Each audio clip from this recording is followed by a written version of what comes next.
ആലംബമേകി നീ നയിച്ചാലും ഞങ്ങളെ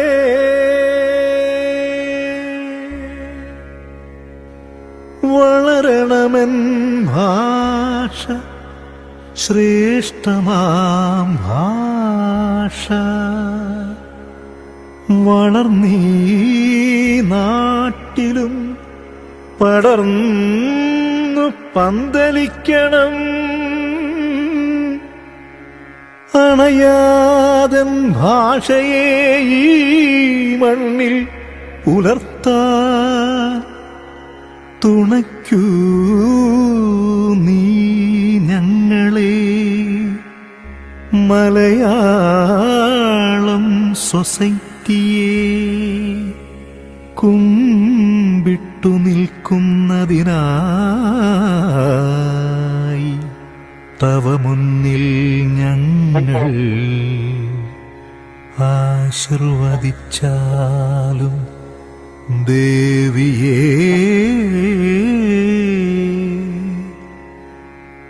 സരസ്വതി.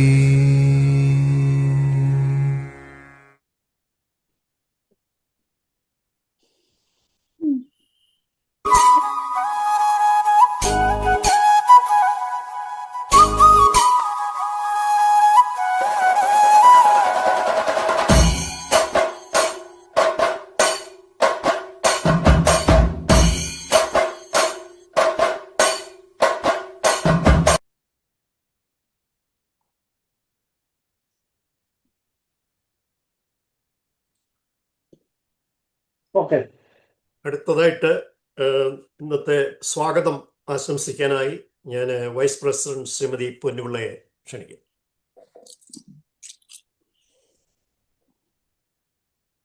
ഇവിടെ സന്നിഹിതരായിരിക്കുന്ന എല്ലാവർക്കും മലയാളം സൊസൈറ്റിയുടെ പേരിലും അതിന്റെ പ്രസിഡന്റ് ജോർജ് മണ്ണിക്കരോട്ട് അദ്ദേഹത്തിന്റെ പേരിലും എൻ്റെ പേരിലും വിനീതമായ നമസ്കാരം. സമ്പൽ സമൃദ്ധവും ഐരാരോഗ്യവും അതുപോലെ ദീർഘായുസ്സും അരുളുന്ന ഒരു പുതുവത്സര ആശംസകളും നേരുന്നു. ജോർജ് മണ്ണിക്കരോട്ട് സാറിന്റെ അദ്ദേഹം വരാത്തതില് കയറാൻ സാധിക്കാത്തതിൽ വിഷമമുണ്ട്. പക്ഷെ എന്ത് ചെയ്യാനാണ്, എല്ലാം ദൈവസന്നിധിയിൽ നമുക്ക് സമർപ്പിക്കാം. എത്രയോ വർഷമായി ഇത് നമ്മൾ കൊണ്ടുപോകുന്നു. ഇതിലെ സെക്രട്ടറിയെ പദമലങ്കരിക്കുന്ന ജോർജ് ഉമ്മൻ സാറ്, എല്ലാമായിരിക്കുന്ന AC ജോർജ് സാറ്, പിന്നീട് എല്ലാവരും TN സാമുവൽ സാറ്, അതുപോലൊക്കെ എല്ലാവരും ജെയിംസ് അച്ചാർ സാറ്, എത്രയോ വർഷങ്ങളായി നമ്മൾ ഇത് കൊണ്ടുപോകുന്നു. ഒരഭിപ്രായ വ്യത്യാസവും ഒന്നുമില്ലാതെ കണ്ട ഇത്രയും നാൾ കൊണ്ടുപോയി. ഇനിയും അനേക വർഷം ഈ മലയാളം സൊസൈറ്റി എന്ന സംരംഭം മുൻപോട്ട് പോകാൻ ദൈവം എല്ലാവർക്കും ശക്തിയും ദീർഘായുസ്സും നൽകട്ടെ എന്ന് ഒരിക്കൽ കൂടി പ്രാർത്ഥിച്ചുകൊണ്ട് നിർത്തുന്നു. നന്ദി, നമസ്കാരം.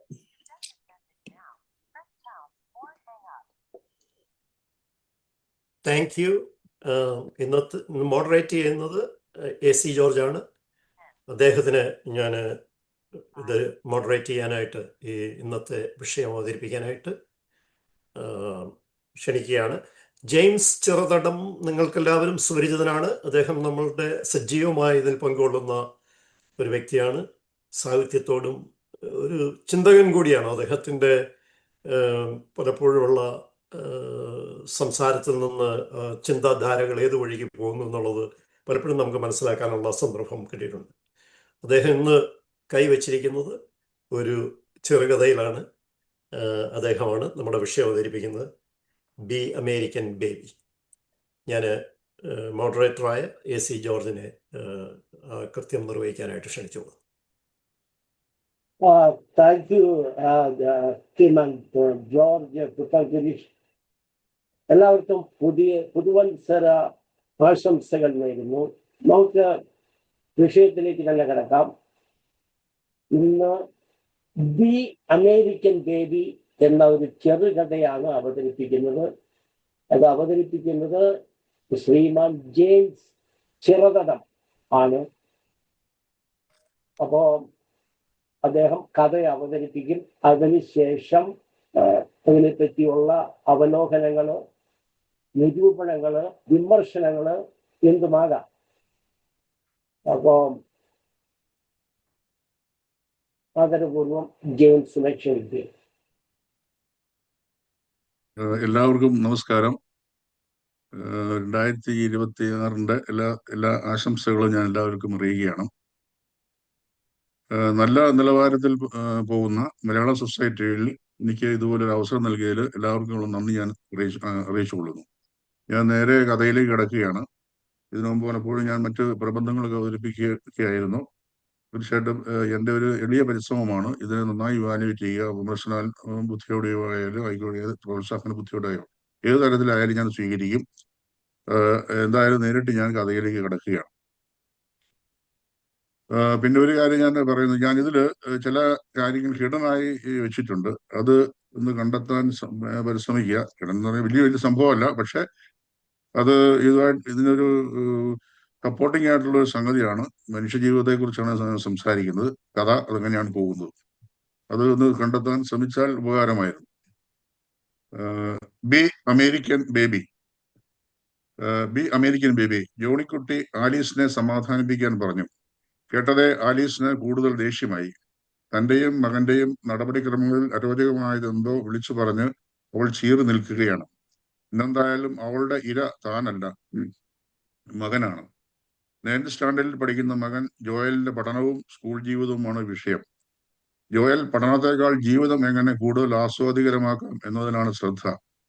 കൊടിമീശയിൽ വിരലോടിച്ച് തന്റെ വെളുത്ത ഉയരം കൂടി ശരീരം അല്പം ചെരിച്ചു പിടിച്ച് നല്ല ലാറ്റിനോ പെൺകുട്ടികളെ കണ്ടിറക്കി മുട്ടിയുരുമി മധുരമൊഴിഞ്ഞ് സ്കൂൾ ജീവിതം നയിക്കുന്നു. പഠനം ഗോപി. മലയാളി പാപ്പരാസികൾ വഴി വിവരം ആലീസിന്റെ ചെവിയിലെത്തി. പഠിപ്പിച്ച് ഡോക്ടറാക്കാൻ നിർത്തിയിരിക്കുന്നവൻ ആമസോൺ കാർഡ് കയർന്നുവോ? ആലീസിന് സഹിച്ചില്ല. പൊരിഞ്ഞ പട. ജോയലും വിട്ടുകൊടുത്തില്ല. മമ്മിയാണെന്ന് മറന്ന് അവന്റെ വായിൽ നിന്നും കൊക്കും ഫക്കും പലതവണ പറന്നു പൊങ്ങി. ആലീസ് കയ്യിൽ കിട്ടിയ കണ്ണാപ്പയുമായി അവന്റെ നേരെ പാഞ്ഞു. ഇത് കണ്ട ജോണിക്കുട്ടി അവരുടെ ഇടയിൽ ചാടി വീണു. ആലീസ്, ഇത് അമേരിക്കയാണ്, പോലീസ്.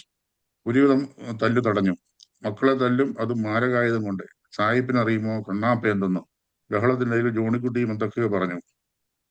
കുരുത്തം കെട്ടവൻ, ഇവനെയൊക്കെ തല്ലിയിട്ട് ജയിലിൽ പോകാനും തയ്യാർ. ആലീസ് തലതല്ലി കരഞ്ഞു. അവൾ നാട്ടിൽ കയ്യാലപ്പുറത്ത് ദേവസ്യാച്ചന്റെ മകളായി മാറി. ജോണിക്കുട്ടിക്ക് കണക്കിന് കിട്ടി. എങ്ങനെയാ? സ്വന്തഗുണം ജന്തുഗുണം. ആലീസിന് സ്വന്തമാകാൻ ഒരു പഴഞ്ചൊല്ല് തട്ടിവിട്ടു. Be American baby. ആലീസിനെ ജോണിക്കുട്ടി സമാധാനിപ്പിച്ചു. ഞാൻ അവനോട് സംസാരിക്കാം.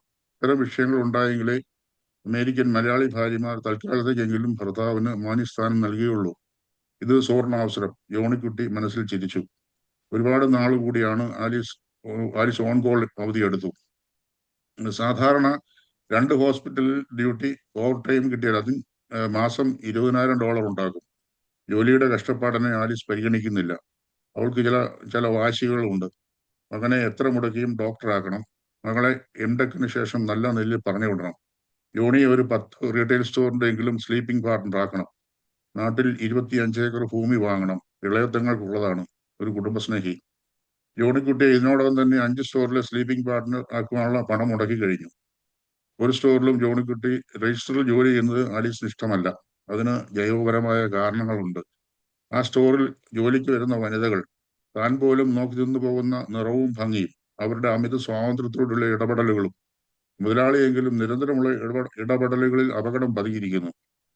ഒരു ഞടുക്കത്തോടെ ആലീസ് ഇപ്പോഴും ഓർക്കുന്നു തങ്ങൾ 4 പേരും കൂടി ആർട്ട് ഗാലറി മ്യൂസിയം കാണുവാൻ പോയ ദിവസം. ഡേവിഡിന്റെ പൂർണ്ണകായ നഗ്ന മാർബിൾ പ്രതിമ ചൂണ്ടി മകൾ ഡയാന പറയുകയാണ്, നോക്ക് മമ്മി, നമ്മുടെ പപ്പായുടെ പോലെയുണ്ട്, സുന്ദരൻ. തുടരെ ഫോട്ടോ എടുത്തു നിന്ന് അവളെ എത്ര പാടുപെട്ടാണ് അവിടെ നിന്ന് മാറ്റിയത്. എളുപ്പിയ ചിരിയുമായി നിന്ന ജോണിക്കുട്ടിക്ക് കിട്ടി കാലിൽ ഒരു 1.5 ചവിട്ട്. എന്റെ മൈക്കിളാഞ്ചലോ അച്ചായ ഇന്ന് കരഞ്ഞുപോയി.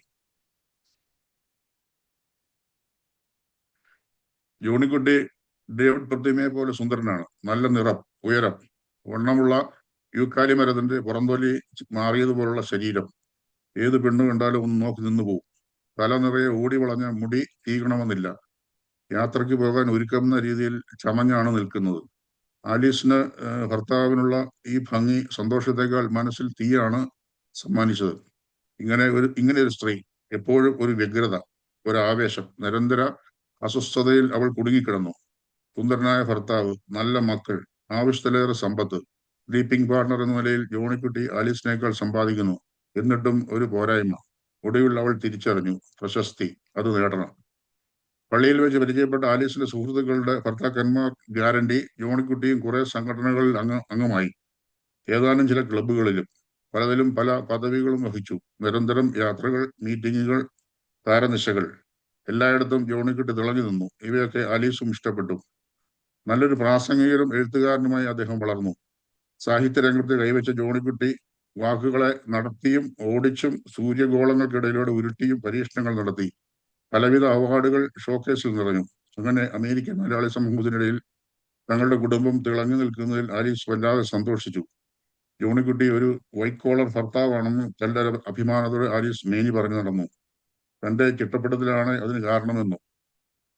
ഇങ്ങനെയിരിക്കെയാണ് മകൻ ജോയലിന്റെ വിഷയം. ആലീസും ജോണിക്കുട്ടിയും കൂടി ഒരു തീരുമാനമെടുത്തു. മകനെ നാട്ടിൽ ഒരു ഇന്റർനാഷണൽ സ്കൂളിൽ ചേർക്കുക, അവന്റെ പഠനം ശരിയാക്കുക, ലാറ്റിനോ യക്ഷികളിൽ നിന്നും മകനെ രക്ഷിക്കുക. ഉടൻ ടിക്കറ്റ് എടുത്ത് സ്കൂൾ പേപ്പേഴ്സിനുള്ള നീക്കങ്ങൾ ആരംഭിച്ചു. ഇതറിഞ്ഞ ജോയൽ കലാപം തുടങ്ങി. തന്റെ സ്കൂളിലെ സുന്ദരികളുടെ നിറഗുണ സാന്നിധ്യം ഉപേക്ഷിച്ച് പോവുക. ദിസ് ഈസ് ഇൻഹ്യൂമൻ, ഇൻടോളറബിൾ, അൺസഹിക്കബിൾ. പൊടി മീശ വിറച്ചു. അവൻ പപ്പായെ സമീപിച്ചു. എടാ, 2 വർഷത്തെ കാര്യമല്ലേ ഉള്ളൂ, നമുക്ക് തിരിച്ചു വന്ന് അടിച്ചു പൊളിക്കാം. പപ്പയിലെ സുഹൃത്ത് അവനെ സമാധാനിപ്പിച്ചു. Same wavelengths. മെഡിസിൻ പഠനത്തിൽ നിന്ന് രക്ഷപ്പെടണമെങ്കിൽ പപ്പായുടെ സഹായം വേണം. അതുകൊണ്ട് അവൻ ഒടുവിൽ സമ്മതിച്ചു. ആലീസും 2 മക്കളും നാട്ടിലേക്ക്. ജോണിക്കുട്ടി പൊതുകാര്യവും സ്വകാര്യവുമായി US-ൽ. എയർപോർട്ടിൽ നിന്നും ഫ്ലൈറ്റ് പൊന്തിയതും ജോണിക്കുട്ടി തന്റെ ഉറ്റ സുഹൃത്തും മനസാക്ഷി സൂക്ഷിപ്പുകാരനുമായ നോബിളിനെ വിളിച്ച് അന്നത്തെ പ്രോഗ്രാം ആലോചിച്ചു.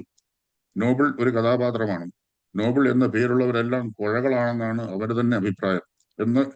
എന്നൊക്കെ ആലീസ് കുട്ടികളുമൊത്ത് നാട്ടിൽ പോയിട്ടുണ്ടോ? അന്നൊക്കെ ജോണിക്കുട്ടി നോബിളുമൊത്ത് മദിരാക്ഷി സംഗമത്തിന് നൈറ്റ് ക്ലബിൽ കറങ്ങും.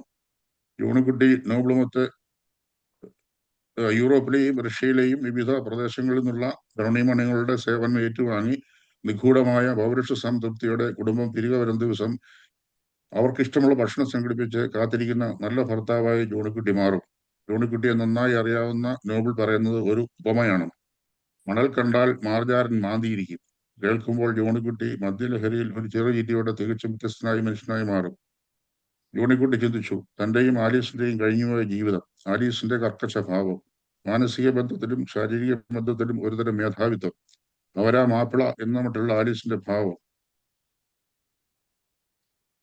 അവൾ തന്നെ അസാധുവാക്കിയതുപോലെ ജോണിക്കുട്ടിക്ക് ഒരു തോന്നൽ. നാട്ടിൽ പുലിയായിരുന്ന ജോണിക്കുട്ടി US-ൽ എലി പോലെയായി. പഠനകാലത്തെ ബാംഗ്ലൂർ ഡേയ്സും നാട്ടിലെ കുസൃതികളും ആലീസ് അറിഞ്ഞിട്ടില്ല എന്ന് അയാൾ സമാധാനിച്ചു. ബാംഗ്ലൂർ പഠനകാലത്തെ ആദ്യമായി പെണ്ണിന്റെ ചൂടറിയിച്ച ക്ലാര എത്രയോ വർഷങ്ങൾക്ക് ശേഷം ഭർത്താവ് വന്നിച്ച് ഹോസ്റ്റലിൽ സംഘടനാ മീറ്റിംഗിൽ കണ്ടതും ഫോൺ നമ്പർ കൈമാറിയതും ആലീസ് അറിഞ്ഞിട്ടില്ല. അവളെ വല്ലപ്പോഴും വിളിക്കുമ്പോൾ കിട്ടുന്ന മാനസികാവസ്ഥയിൽ സ്വർഗീയ സുഖമുണ്ട്. അവിടെ പുണ്യപാപങ്ങൾക്ക് പ്രസക്തിയില്ല, വല്ലാത്ത ഒരാലസ്യം മാത്രം. അത് മനസ്സിന്റെ ഒരാവശ്യമാണ്. ഈ ചിന്തകളിൽ ജോണിക്കുട്ടി ഒരു അപ്പൂപ്പൻ താഴി പോലെ പറന്നു നടന്നു. മകളെ കൊച്ചിയിൽ ഇന്റർനാഷണൽ സ്കൂളിലാക്കി ആലീസും മോളും US-ൽ മടങ്ങിയെത്തി. ജീവിതം പതിവ് പോലെ. പക്ഷേ കാര്യങ്ങൾ പെട്ടെന്നാണ് തലകുത്തി മറിഞ്ഞത്. പാലമരം എത്ര ഉയരത്തിൽ പൂത്താലും അതിന്റെ ഗന്ധം അടുക്കളയിലെത്തും. യക്ഷിക്കഥകൾ അകമ്പടി ഉണ്ടാകും എന്നാണല്ലോ. കൊക്കാന മീറ്റിംഗിൽ എന്ന് പറഞ്ഞു പോയ ജോണിക്കുട്ടിയും കൂട്ടരും ലൈസൻസ് ഇല്ലാത്ത നൈറ്റ് ക്ലബിൽ പോയി. അവിടെ പോലീസ് റെയ്ഡിൽ പിടികൂടപ്പെട്ടു. സുഹൃത്തുക്കൾ ഇടപെട്ട് ജാമ്യത്തിൽ ഇറങ്ങി. ഇവർ പൊക്കാനാണ് പോയതെന്ന് സുഹൃത്തുക്കൾ അടക്കം പറഞ്ഞു. ആലീസ് ആകെ തകർന്നുപോയി. ജോണിക്കുട്ടി ഒരു മയിൽക്കുറ്റി പോലെ വീട്ടിൽ ഇരിപ്പായി. 2 പേരും മിണ്ടാറില്ല. 2 മുറികളിൽ ഒതുങ്ങി. ജോണിക്കുട്ടിയുടെ സ്വന്തം ബാറിലെ കുപ്പികൾ ഏതാണ്ട് കാലിയായി. പുരുഷൻ മദ്യത്തിൽ മനസ്സിനെ തണുപ്പിച്ചു. സ്ത്രീയോ? ആലീസ് 2 ആഴ്ചത്തെ ലീവ് എടുത്തു. കടുത്ത നിസ്സഹായാവസ്ഥ, നാണക്കേട്. സമാധാനത്തിന് ഉറ്റ സുഹൃത്ത് ലൂസിയെ വിളിച്ചു. അവൾ ജോണിക്കുട്ടിയെയും കൂട്ടുകാരെയും പറ്റിയുള്ള കൂടുതൽ കഥകൾ പറഞ്ഞപ്പോൾ തരിച്ചിരുന്നു പോയി. താൻ മാത്രം ഒന്നും അറിഞ്ഞില്ല. അവൾ തുടർന്നു. മധ്യ തിരുവിതാംകൂറിൽ നിന്നും സാരി വിഷയിൽ US-ൽ വന്ന് ബിസിനസ് നടത്തി സാമ്രാജ്യങ്ങൾ വെട്ടിപ്പിടിച്ച് 8 പേർ. 8 വീട്ടിൽ അച്ചായന്മാർ എന്നറിയപ്പെടും. മാൻവേട്ട, മീൻവേട്ട, പെൺവേട്ട എന്നിവയിൽ തനത് ശൈലി, വ്യക്തിമുദ്ര. അതിൽ ഒരച്ചായനാണ് ജോണിക്കുട്ടി. മതി, കൂടുതലൊന്നും കേൾക്കണ്ട. പലതും പറഞ്ഞ് പപ്പായോടും മക്കളോടും വഴക്കിടുമ്പോൾ ബി അമേരിക്കൻ ബേബി എന്ന സ്വാതന്ത്ര്യം കുറെ ഞാൻ ആസ്വദിച്ചിരുന്നു. പക്ഷേ അത് തന്നെ ചതിക്കുവാനുള്ള മുൻകൂർ ജാമ്യമായിരുന്നുവെന്ന് ഇപ്പോൾ മനസ്സിലാവുന്നു. നാട്ടിൽ നിന്നും ജോയലിന്റെ സ്കൂൾ പ്രിൻസിപ്പളുടെ ഫോൺ വന്നു. ജോയലിനെ സസ്പെൻഡ് ചെയ്തിരിക്കുന്നു. കൂടെ പഠിക്കുന്ന പെൺകുട്ടികൾക്ക് ശല്യം. ഹഗ് ചെയ്യുക, കവിളിൽ ചുംബിക്കുക, സർവത്ര അമേരിക്കൻ രീതി. മടിച്ചാണെങ്കിലും ജോയലിന്റെ വിവരം ജോണിക്കുട്ടി ആലീസിനെ അറിയിച്ചു. ഒരു തേങ്ങൽ ആലീസിന്റെ തൊണ്ടയിൽ നിന്ന് പുറത്തു വന്നു. ഇന്ന് പാതിര കഴിഞ്ഞ നേരം താൻ ഉറങ്ങിയെന്ന് കരുതി ജോണിക്കുട്ടി ഫോൺ ചെയ്തു. അതിലൊരു സംഭാഷണം വ്യക്തമായി അവൾ കേട്ടു. ആലീസോ? ആ അലവലാതി അടുക്കുന്ന മട്ടില്ല. അവൾ ചിന്തിച്ചു. ഞാനോ അലവലാതി? കുടുംബത്തിന് വേണ്ടി വിശുദ്ധ ജീവിതം നയിച്ച ഞാൻ പുരുഷന്റെ കണ്ണിൽ അലവലാതി. ഇതിന് തക്കതായ മറുപടി കൊടുക്കണം. അത് തന്റെ കുടുംബ സങ്കല്പങ്ങൾ തകർത്തെറിയപ്പെട്ടു. ഇനി അതിനെ നന്നാക്കി എടുക്കുക എളുപ്പമല്ല. മുറിവുകൾ ആഴത്തിലുള്ളതാണ്. ഒടുവിൽ സ്ത്രീ കണ്ടെത്തി. അച്ഛനും മകനും തന്നെ ചതിക്കുകയായിരുന്നു. 2000-ക്ക് ശേഷം ആലീസ് ജോലിക്ക് പോയി തുടങ്ങി. സഹപ്രവർത്തകർ കുശലം പറഞ്ഞു. മുൻപ് ആലീസിന് ഒട്ടും ഇഷ്ടമില്ലായിരുന്ന കറുമ്പൻ റിച്ചാർഡ് വന്ന് വിവരങ്ങൾ തിരക്കി. അവനോട് അന്ന് ആദ്യമായി അവൾ സംസാരിച്ചു. അവന്റെ കൂടെയുള്ള പൊട്ടിച്ചിരിയും ഉറക്കെയുള്ള സംസാരവും പാട്ടും ഡാൻസും അവധിയെടുക്കലും ഉച്ചത്തോടെയാണ് മുമ്പ് ആലീസ് കണ്ടിരുന്നത്. അവൻ ആഴ്ചയിൽ 3 ദിവസം ജോലി ചെയ്താലായി. ഇവാഞ്ചലിക്കൽ സഭാംഗം, പള്ളിയും പ്രാർത്ഥനയുമായ കറക്കം. വലിയ സമ്പാദ്യങ്ങളില്ല. ഒരു പഴയ കാർ, ഏതോ അപ്പാർട്ട്മെന്റിൽ താമസം. അവൻ ചിരിച്ചുകൊണ്ട് പറയും, I break from my girlfriend because I am broken. പണവുമില്ല, പെണ്ണും പോയി, എന്നിട്ടും അവൻ ഹാപ്പിയാണ്. ക്രിസ്തു പറഞ്ഞതുപോലെ ജീവിക്കുന്നവൻ. ആകാശത്തിലെ പക്ഷികളെ നോക്കുക, അവ. സമ്പന്നരെ, നിങ്ങൾക്ക് ദുരിതം. ഇറക്കം വിടുന്ന സൈക്കിൾ പെഡലിൽ വെറുതെ കാൽ വെച്ചിരുന്ന് യാത്ര ചെയ്യും പോലെ കറമ്പൻ ജീവിതത്തെ കാണുന്നു, ആസ്വദിക്കുന്നു. മുമ്പെങ്ങും ഇല്ലാത്ത വിധം ആലീസ് റിച്ചാർഡിനെ വിഷ് ചെയ്യുന്നു, കുശലം പറയുന്നു, പരിഗണിക്കുന്നു. അവളുടെ ഭാവമാറ്റം റിച്ചാർഡിനെ അതിശയിപ്പിച്ചു. ആലീസ് ഡബിൾ ഡ്യൂട്ടി നിർത്തി ഓവർ ടൈം നടന്നു വെച്ചു. നാളുകളായി തന്റെ ഉള്ളിലുണ്ടായിരുന്ന വ്യഗ്രതകളും ടെൻഷനും അവൾ ഉപേക്ഷിച്ചു. നാട്ടിലെ സഹോദരങ്ങളോടുള്ള വാത്സല്യവും അവൾ മറന്നു. കയ്യാലപ്പുറത്ത് ദേവസ്യമകൾ എന്നത് കയ്യാത്ത് ബാബു മകൾ എന്ന് ഗസറ്റിൽ പരസ്യം ചെയ്ത് മാറ്റിയതിൽ ആദ്യമായി അവൾക്ക് ലജ്ജ തോന്നി. ആലീസ് ആലിപ്പഴം പോലെ, ഐസ് പോലെ ഉരുകി ശുദ്ധജലമായി ഒഴുകി. എന്തും ലയിക്കുന്ന ശുദ്ധജലം, എന്തും വൃത്തിയാക്കുന്ന ശുദ്ധജലം. ഐ ആം ആൻ അമേരിക്കൻ, അവൾ സ്വയം പറഞ്ഞു. റിച്ചാർഡ് ഒരു അത്ഭുതമായി ആലീസിന് തോന്നി തുടങ്ങി. അവന്റെ മാനറിസം അവളിൽ ചലനങ്ങൾ ഉണ്ടാക്കി. വെറുപ്പിന്റെ സ്ഥാനത്ത് കൗതുകം, കൗതുകത്തിന്റെ സ്ഥാനത്ത് സ്ത്രീ സജ്ഞമായ ചാഞ്ചല്യം, പ്രണയം. ഒരിടവും ശൂന്യമായിരിക്കില്ല എന്ന ഫിസിക്സ് നിയമം. അവളുടെ ശൂന്യതയിൽ കറുത്ത പൂക്കൾ വിടർന്നു സുഗന്ധം പരത്തി. എനിക്കായി അല്പം സമയം തരുമോ? ആലീസ് അവനോട് ചോദിച്ചു. പിറ്റേന്ന് പാർക്കിൽ മണിക്കൂറുകളോളം സംസാരിച്ചിരുന്നു. ജന്മജന്മാന്തരങ്ങൾക്ക് മുമ്പ് എന്നോ വേർപെട്ട് ഇന്നിവിടെ സന്ധിക്കും പോലെ. അവൻ പറഞ്ഞു, നീ ചോക്ലേറ്റ്, ഞാൻ ബ്ലാക്ക് ചോക്ലേറ്റ്. അവർ രണ്ടാളും ഒരു ചിരിയായി ഒഴുകി. ആലീസ് ആഴ്ചയിൽ 3 ദിവസം ജോലി ചെയ്യും, 3 ദിവസം റിച്ചാർഡ് കറങ്ങാൻ പോവും. വിവരം ജോണിക്കുട്ടിയുടെ ചെവിയിലെത്തി. അവൻ പൊട്ടിത്തെറിച്ചു. കഴിവേറി, നീ എന്ത് ഭാവിച്ചുകൊണ്ടാ? നിനക്ക് 2 മക്കളില്ലേ? ഭർത്താവില്ലേ? കുടുംബമില്ലേ? നാണം കെട്ടവൾ. ദേവിടിച്ചി. ആലീസ് തിരിഞ്ഞു നിന്നു. രൂക്ഷമായി ഭർത്താവിന്റെ മുഖത്തേക്ക് നോക്കി. ആ മുഖഭാവം ആസ്വദിച്ചു. ചുവന്നു തൊടുത്ത് കോപം കൊണ്ട്, നാണക്കേട് കൊണ്ടും നിസ്സഹായാവസ്ഥ കൊണ്ടും തകർന്ന പുരുഷൻ. അവൾ ചീറ്റിക്കൊണ്ട് പറഞ്ഞു, we American baby Johnykutty. Thank you. Hello, കേൾക്കാവോ? Yes, sir. Thank you very much, James Cherukatham. നമുക്ക് ചർച്ചയിലേക്ക് കിടക്കാം. ഈ കഥയെ പറ്റിയുള്ള ചർച്ച. ഞാൻ പേര് വിളിക്കണമെങ്കിൽ വിളിക്കാം, അല്ലെങ്കിൽ ഓരോരുത്തരായിട്ട് വാളണ്ടിയർ ചെയ്ത് വരിക. നമ്മളെ കുറച്ച് ആൾക്കാരെ ഉള്ളൂ. ഏതെങ്കിലും ആരെങ്കിലും വാളണ്ടിയർ ചെയ്യുന്നോ? വൺ ബൈ വൺ പറയാം. ഒരു ഇഷ്ടമെങ്കിലും 3 6 അതല്ലെങ്കിൽ ഞാൻ വിളിക്കാം. Thomas Varghese.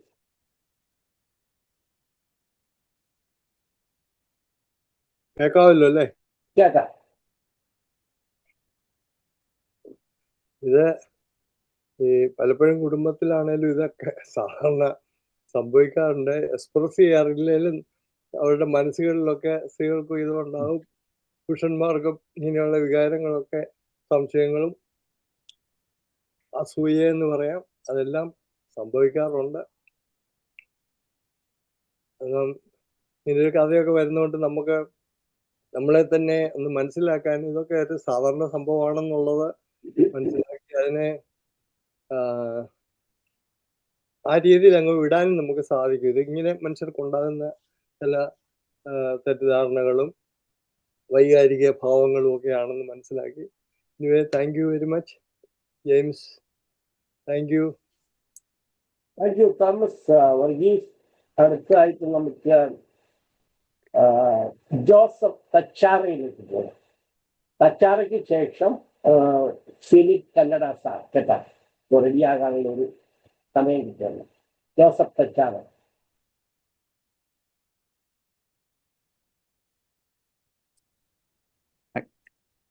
Okay, Be American Baby. Be American Baby. James Cheruthalath. ഈ കഥ എനിക്ക് വളരെ ഇഷ്ടപ്പെട്ടു.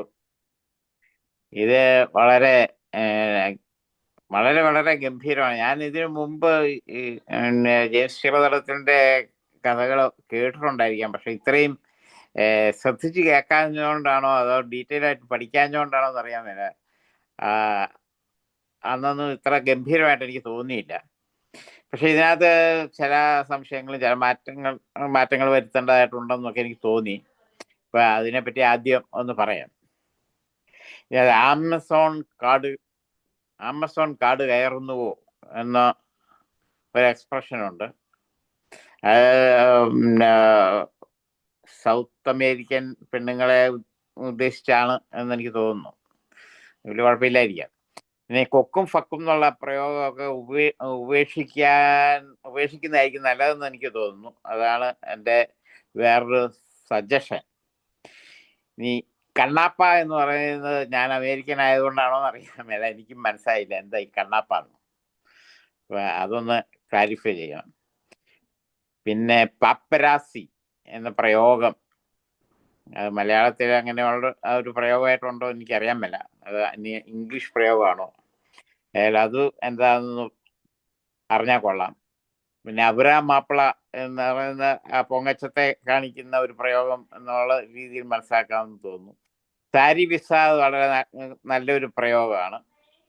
അതുപോലെ 8 വീട്ടിൽ അച്ചായന്മാർ, അത് 8 വീട്ടിൽ പിള്ളമാരെ സ്മരിപ്പിക്കുന്ന രീതിയിലുള്ളൊരു പ്രയോഗമാണെന്നുള്ളതുകൊണ്ട് അതിന് അതിൻ്റെതായ ഒരു ബ്യൂട്ടി ഉണ്ട്. പിന്നെ ഈ മകള് പറയുന്നുണ്ടല്ലോ പപ്പയുടെ പോലെ, അത് മാറ്റി പപ്പയെ പോലെ എന്നാക്കുന്നതായിരിക്കും കുറേ കൂടെ ഭംഗിയെന്ന് എനിക്ക് തോന്നുന്നു. പിന്നെ എനിക്ക് മനസ്സിലാകാത്തതാണ് ഈ നോബിൾ പറയുന്ന, ഈ നോബിൾ പേരുള്ളവരെല്ലാം കൊഴയാണ് എന്ന് പറയുന്ന ആ കൊഴ എന്ന വാക്കിന് എന്താണ് യഥാർത്ഥത്തിൽ മീൻ ചെയ്യുന്നത് എന്നൊന്നും അറിഞ്ഞാൽ കൊള്ളാം. ഇതൊക്കെയുള്ളൂ എനിക്ക് എന്നെ സജഷൻ എന്നുള്ള നിലയിലൊക്കെ പറയാനുള്ളൂ. പിന്നെ ഈ കഥ ഞാൻ നോക്കിയപ്പോഴത്തേക്ക് ഇത് ആലീസിന്റെ ഒരു കഥ, ആലീസിന്റെ കഥയാണ്. അപ്പൊ ആലീസ് എൻ്റെ എക്സിസ്റ്റൻസിനെ പറ്റി തന്നെ ആലീസ് ഭയങ്കരമായി ചിന്തിക്കുന്ന ഒരു കഥ എന്ന അർത്ഥത്തില്, ഒരു അസ്തിത്വ ദുഃഖത്തിന്റെ കഥ എന്ന അർത്ഥത്തില് ഇതൊരു ആധുനിക കഥയാണ് എന്ന് തീർത്തു പറയാം. വർഷങ്ങൾ കൂടിയാണ് ഞാനൊരു ആധുനിക കഥ കേൾക്കുന്നത്. അതുപോലെ തന്നെ ഈ അസ്തിത്വത്തെ പറ്റി ഏതാണ്ട് ഒരു ബോധ്യം വരുമ്പോഴത്തേക്കും അവൾ അരാജകവാദി ആകുന്ന അല്ലെങ്കിൽ അരാജകത്വത്തിലേക്ക് കടക്കുന്നു എന്നതുകൊണ്ട് ഇത് ഒരു അത്യന്താധുനിക കൃതിയാണ് എന്നും പറയും. ആധുനികതയും അത്യന്താധുനികതയും കോർത്തിണക്കിയുള്ള ഈ കഥ വളരെ ഗംഭീരം കഥയാണ് എന്നുള്ളതാണ് എൻ്റെ ഒരു അഭിപ്രായം. Be American baby, be American baby ആ പ്രയോഗം വളരെ അർത്ഥവത്താണ്. Thank you. Thank you, Joseph Tachara. Thank you, Professor. ആദ്യം പറഞ്ഞായിരുന്നു. എല്ലാവർക്കും നമസ്കാരം. ജെയിംസ് ചെറുതലത്തിന്റെ ആധുനിക കഥ ശ്രദ്ധയോടെ ഞാൻ കേൾക്കുകയായിരുന്നു.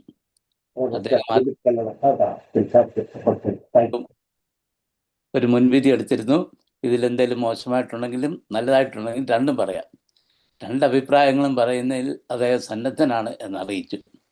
എനിക്ക് പറയാനുള്ള 2-3 കാര്യങ്ങളുണ്ട്. ഒന്നാമത്, ഇതൊരു ആധുനിക കഥയാണെന്നുള്ളത് മനസ്സിലായി. സംഭവങ്ങളുടെ അതിൻ്റെ ഗുണങ്ങൾ പറയാം. ഒന്നാമത്, ഒരു കഥയാകുമ്പോൾ സംഭവങ്ങളുടെ ക്രമാനുഗതമായ വികാസം ആവശ്യമാണ്. ഇവിടെ കഥ അങ്ങനെ തന്നെയാണ് തുടങ്ങുന്നത്. ക്രമാനുഗതമായിട്ട് ഓരോ സംഭവങ്ങൾ പറഞ്ഞ് കഥയിലേക്ക് മാറുകയാണ്. ആ രീതിയിൽ കഥ നന്നായിരിക്കുന്നു. രണ്ടാമത്, ഇപ്പോൾ പറഞ്ഞ പോലെ ഒരു 2-3 സെൻറ്റൻസ് പറഞ്ഞല്ലോ.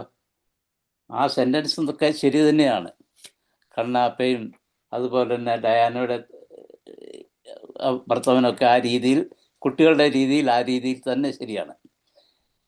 എന്നാൽ കഥയുമായിട്ട് കുറേകൂടെ ബന്ധപ്പെടുത്തി അതൊരു സംഭാഷണ രീതിയിലേക്ക് മാറിയിരുന്നെങ്കിൽ കഥ കുറേകൂടെ നന്നായിരുന്നതിന്. സംഭാഷണത്തെക്കാൾ കൂടുതൽ കഥാകൃത്ത് തന്നെ സ്വയം പറഞ്ഞു പോവുക. കഥാകൃത്ത് കഥ പറഞ്ഞു പോകുമ്പോൾ വായനക്കാരന് ഒരു കേട്ടിരിക്കാനും ആൻസർ എഴുതാൻ പറ്റിയ ഒരു കഥയായിട്ട് മാറും.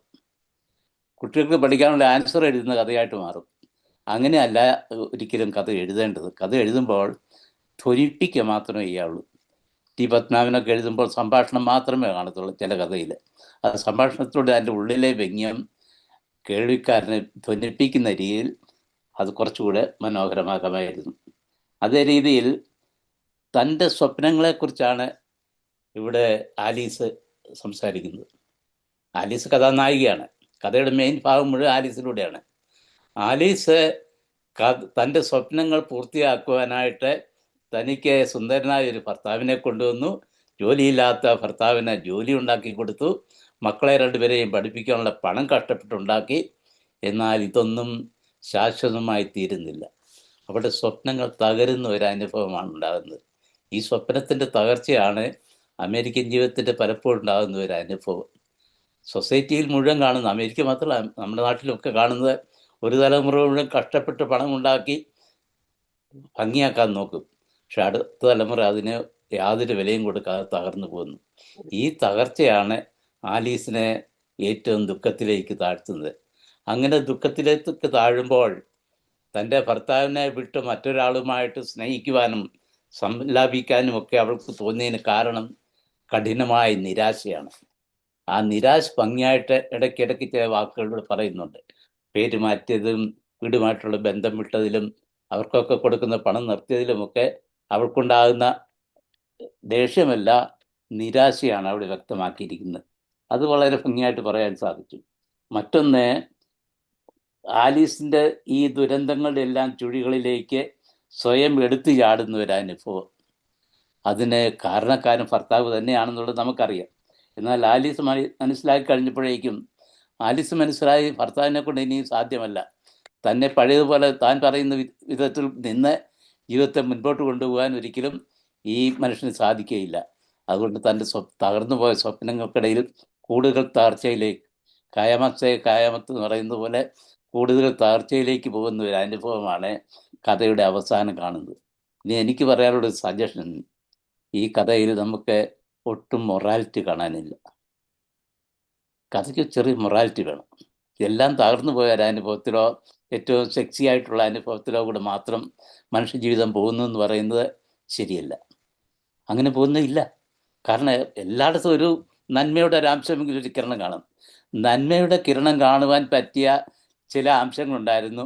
അത് കുറച്ചുകൂടെ സ്പഷ്ടമാക്കാമായിരുന്നു. ഒടുവിൽ നമ്മുടെ റിച്ചാർഡുമായിട്ട് ഉള്ള ബന്ധത്തിൽ അവരൊരു ദിവസം ആലീസുമായിട്ട് വീട്ടിൽ വന്ന് ഈ ജോണിക്കുട്ടിയെ കണ്ട് സന്തോഷത്തോടു കൂടി പ്രശ്നങ്ങളൊക്കെ പറഞ്ഞ് ഒരു മനോഹരമായ തുടക്കം കുറിക്കുന്ന ഒരു പ്രകാശ കിരണം ഒടുവിൽ സൂചിപ്പിച്ചിരുന്നെങ്കിൽ, തുറന്നു പറയുക, അത് സൂചിപ്പിച്ച് നിർത്തിയാൽ മതി എങ്കിൽ നമുക്കതൊരു പ്രത്യാശയുടെ അനുഭവത്തിലേക്കും സമൂഹ ജീവിതം നശിക്കുന്നില്ല, മനുഷ്യ ജീവിതം നശിക്കുകയല്ല, സമൂഹം നന്നാകുന്നതിനുള്ള സാധ്യതയുണ്ട് എന്നുള്ള ധാരണയിലേക്കും വായനക്കാരെ കൊണ്ടുപോകാൻ തീർച്ചയായിട്ടും നമുക്ക് കഴിയുമായിരുന്നു.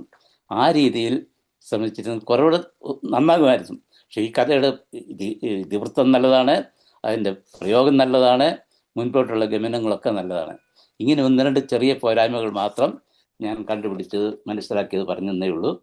ജെയിംസ് തരത്തിന് എല്ലാവിധത്തിലുള്ള ആശംസകളും നേരുന്നു. നന്ദി.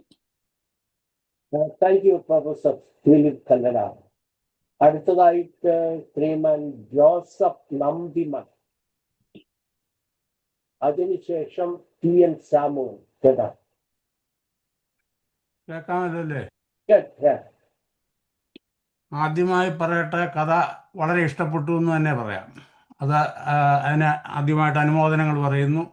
നന്നായിട്ടുണ്ട്, രചനാശൈലി നന്നായിട്ടുണ്ട്.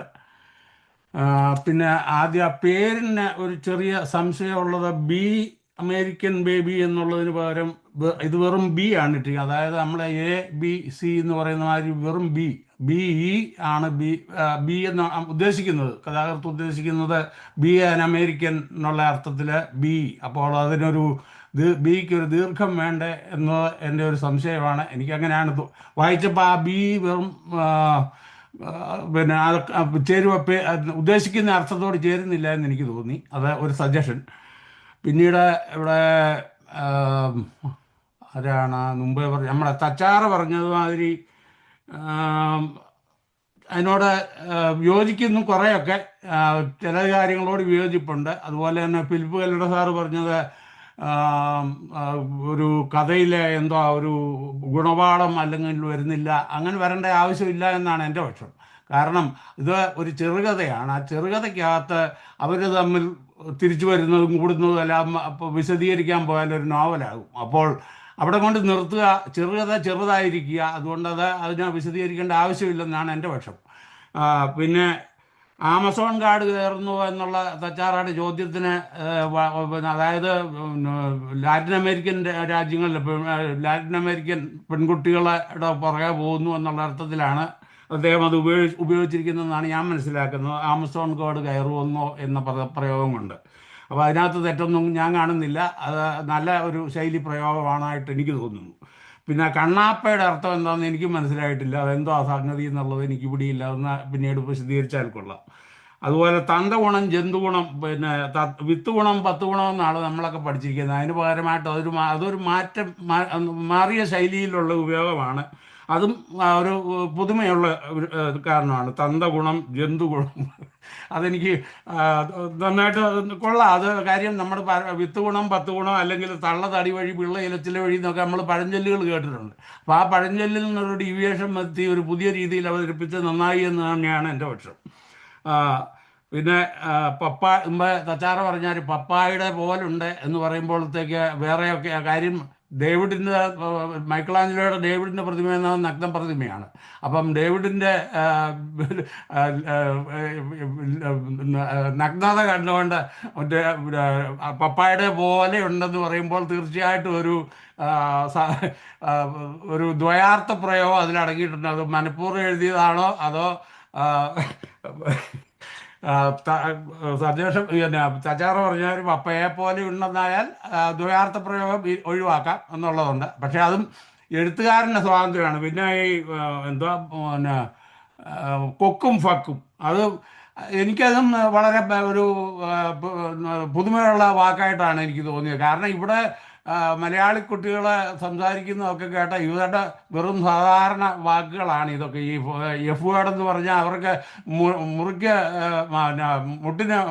മുഴത്തിന് പുട്ടിന് തേങ്ങാപ്പീരി ഇടുന്ന മാതിരി ആ പദം ഉപയോഗിക്കുന്ന അത് പിന്നെ പൊതുവേ കണ്ടുവരുന്നതാണ്. അതിപ്പോൾ അതിനകത്ത് ആ വാക്ക് ഉപയോഗിച്ചുകൊണ്ട് തെറ്റൊന്നും കാണുന്നില്ല. കാരണം നമ്മുടേതായ ഒരു ശൈലി ഉണ്ടാക്കിയെടുക്കുമ്പോഴാണ് ആ കഥ പിന്നെ അല്ലെങ്കിൽ കവിത അല്ലെങ്കിൽ ഏത് സാഹിത്യ സൃഷ്ടിയായാലും അവനവൻ്റെ പരമ്പരാഗതമായ രീതിയിൽ നമ്മൾ പോകുന്നത് കൊണ്ടല്ല കഥ അല്ലെങ്കിൽ ഒരു സാഹിത്യ സൃഷ്ടി മെച്ചമാകുന്നത്. സ്വന്തമായ പാത വെട്ടി തുറന്ന സ്വന്തമായ രീതിയിലുള്ള വാക്കുകളും പ്രയോഗങ്ങളും ഉൾക്കൊള്ളിക്കുമ്പോഴാണ് ആ കഥയ്ക്ക് കൂടുതൽ ശൈലി സ്വന്തമായ തനതായ ഒരു ശൈലി രൂപം കൊള്ളുന്നത്. ആ ശൈലി പിന്നെ അദ്ദേഹം ഉപയോഗിച്ചതിൽ തെറ്റൊന്നുമില്ല. കൊക്കും ഫക്കും എന്ന് ഉപയോഗിച്ചതിൽ യാതൊരു തെറ്റും ഞാൻ കാണുന്നില്ല. That's exactly he means. അപ്പം ഇങ്ങനെയുള്ള ചില നിരീക്ഷണങ്ങളൊക്കെ ഉണ്ട്. പൊതുവെ ഞാൻ പറഞ്ഞില്ല, ഞാൻ ഇന്നലെ ഈ കഥ ഇരുന്നൊന്ന് വായിച്ചായിരുന്നു. എനിക്ക് ഇവിടെ വന്നേച്ച് കഥ കേൾക്കുന്നതിലും ഇഷ്ടം ഒന്ന് വായിച്ചിട്ട് വരുന്നത് എല്ലാവർക്കും നല്ലതാണ്. നമ്മളിപ്പം ഒരു ചർച്ചയിൽ പങ്കെടുക്കാൻ വരുമ്പോഴത്തേക്ക് ആ ചർച്ചയ്ക്ക് എടുക്കുന്ന കഥയായാലും കവിതയായാലും എന്തായാലും വിഷയം എന്തായാലും അത് പബ്ലിഷ് ചെയ്യുകയും ഒന്ന് വായിച്ചിരിക്കുകയും ചെയ്താൽ നമുക്ക് കൂടുതൽ ക്രിയാത്മകമായ പിന്നെ ചർച്ചയ്ക്ക് വഴിതെളിക്കും. അതുകൊണ്ട് ഞാൻ ഇന്നലെ വായിച്ചത് കൂടാതെ ഇപ്പം വായിച്ചുകൊണ്ടിരുന്നപ്പം ഞാൻ വീണ്ടും അത് പിന്നെ ഇതിൻ്റെ അയച്ചു തന്ന ടെക്സ്റ്റ് മെസ്സേജ് ഈ ഇതിൻ്റെ ഒറിജിനലി ഞാനത് ഫോളോ ചെയ്ത് വായിച്ചുകൊണ്ടിരിക്കുകയും ചെയ്തു. അതുപോലെ തന്നെ ആം, പിന്നെ അടുക്കളയിൽ നിന്നാലും പാലപ്പൂ പൂത്താൽ അതും എനിക്ക് വളരെ ഇഷ്ടപ്പെട്ടു. നല്ല പ്രയോഗമാണ്. പൊതുവെ പറഞ്ഞാൽ കഥ വളരെ സംഗ്രഹിച്ചെഴുതിയിട്ടുണ്ട്. നല്ല ശൈലിയാണ്. അഭിനന്ദനങ്ങൾ. കൂടുതൽ മെച്ചപ്പെട്ട രീതിയിൽ എന്ന് പറഞ്ഞാൽ ഇത് മോശമാണെന്ന് അർത്ഥമല്ല. കൂടുതൽ കഥകൾ ഉണ്ടാകട്ടെ. പിന്നെ വേറൊരു കാര്യം ഞാൻ എടുത്തു മുമ്പേ പറഞ്ഞ മാതിരി കഥ എന്ന് പറഞ്ഞാൽ കവിത എന്ന് പറയുന്ന കവിതയുടെ രൂപം വരുന്നു. അതായത് എത്രയോ ചുരുങ്ങിയിരിക്കുക. അതാണ് കഥയിലെ കഥയെ കഥയാക്കുന്നത്. അല്ലെങ്കിൽ കൂടുതൽ വായനക്കാർക്ക് പിടിച്ചിട്ട് ഈ കഥ തന്നെ ഇപ്പം വലിച്ചു നീട്ടി പിന്നെ അതിൻ്റെ കുറേ ഗുണപാഠങ്ങളെല്ലാം ഉൾപ്പെടുത്തി 10 പേജുള്ള ഒരു നോവലാക്കാം, അല്ലെങ്കിൽ 10 പേജുള്ള ഒരു ചെറുകഥയാക്കാം. അങ്ങനെ എഴുതുന്നതിനേക്കാളും എപ്പോഴും നല്ലത് ബ്രെവിറ്റി, ബ്രീഫായിട്ടിരിക്കുക. ആ ഗുണം ഈ കഥയിൽ കണ്ടു. അത് വളരെ നന്നായിരിക്കുന്നു. അതിനകത്ത് പേജ് കൂടുതലാണെങ്കിൽ പലരും വായിക്കാൻ പാടില്ല. എന്നെ സംബന്ധിച്ചിടത്തോളം ഒരു ചെറുകഥ വായിക്കുക എന്ന് പറഞ്ഞാൽ അതാണ് ഞാൻ കവിതയുടെ പ്രത്യേകതയും ഞാൻ കവിതയിൽ നിൽക്കുന്നതിൻ്റെ ഒരു കാരണം അതാണ്. എത്രയും കുറഞ്ഞിരിക്കുക, വാക്കുകൾ കുറഞ്ഞുപയോഗിക്കുക. പിന്നെ ഒരു 5-6 പേജുള്ള കഥകൾ കാണുമ്പോൾ തന്നെ അവിടെ തൊട്ട് മടുത്തു പോകും. നമ്മൾ വായിക്കാൻ തോന്നുകയില്ല. അപ്പം എത്രയും കുറച്ച് ബ്രെവിറ്റി, അതാണ് പിന്നെ ഞാൻ കഴിഞ്ഞ perfection is not achieved when there is more to add, but perfection is achieved when there is nothing more to take out എന്നൊരു പദമുണ്ട്. പിന്നെ ആന്റോണിൻ, ഞാൻ ആളുടെ പേര് മറന്നുപോയി, എൻ്റെ പുസ്തകത്തിനകത്ത് അത് ഞാൻ കോട്ട് ചെയ്തിട്ടുണ്ട്, അവതാരികയ്ക്കകത്ത്. അല്ല, ഞാൻ എഴുതിയ ആമുഖത്തിനകത്ത് ഞാൻ അത് കോട്ട് ചെയ്തിട്ടുണ്ട്. അപ്പം ചുരുക്കി പറഞ്ഞാൽ ബ്രെവിറ്റിയാണ് ഒരു കഥയായാലും കവിതയായാലും വേണ്ടത്. നോവലല്ല നമ്മൾ എഴുതുന്നത്. ഇവിടെ അസമയത്ത് നോവലിൽ അതിന് നമുക്ക് ഇഷ്ടം പോലെ ഇടയുണ്ട്, അതിനാകാം, കുഴപ്പമില്ല. പക്ഷേ കഥ, കവിത എന്നൊക്കെ ഉള്ളത് പറയുന്നത് അത്രയും ചുരുങ്ങിയിരിക്കുക. അത് പിന്നെ അതുപോലെ തന്നെ പെർഫെക്ഷൻ പിന്നെ എനിക്ക് തോന്നുന്നത് ഒരു നന്നായിട്ട് തന്നെ വെട്ടിച്ചുരുക്കി അത് ആവശ്യമില്ലാത്ത ഒത്തിരി ചെത്തിക്കളഞ്ഞിട്ട് പിന്നെ പ്രസിദ്ധീകരിച്ച കഥയാണെന്ന് എനിക്ക് തോന്നി. അപ്പോൾ എത്രമാത്രം കൂട്ടിച്ചേർക്കാമോ എന്നുള്ളിടത്തല്ല പെർഫെക്ഷൻ ഉണ്ടാകുന്നത്. ഇനിയും ഒന്നും ചെത്തിക്കളയാനില്ല എന്ന, അതായത് ഒരു മൈക്കിളാഞ്ചലോയുടെ പ്രതിമ പോലെ ഇനിയും ഒന്നും ചെത്തിക്കളയാനില്ലാത്ത അവസ്ഥയാണ് പിന്നെ പെർഫെക്ഷൻ എന്ന് പറയുന്നത്. അത് പൊതുവെ പറഞ്ഞാൽ ഈ എല്ലാ ഗുണങ്ങളും ഈ ബ്രെവിറ്റി ഉണ്ട്, പെർഫെക്ഷൻ ഉണ്ട്, പിന്നെ ശൈലീ ഗുണമുണ്ട്. ഇതെല്ലാം ഞാൻ ഈ കഥയിൽ കാണുന്നു. കൂടുതൽ പിന്നെ ഇതിലും മെച്ചപ്പെട്ട കഥകൾ എഴുതാൻ അദ്ദേഹത്തിന് ഇടയാവട്ടെ എന്ന് ആശംസിക്കുന്നു. നന്ദി. Thank you. Thank you Sriman Joseph Nambimakam. അടുത്തതായിട്ട് TN സാമുവൽ. TN സാമുവലിന് ശേഷം ശ്രീമതി തൊമ്മിട്ടുള്ള. TN Samuel, please. TN Samuel has to unmute.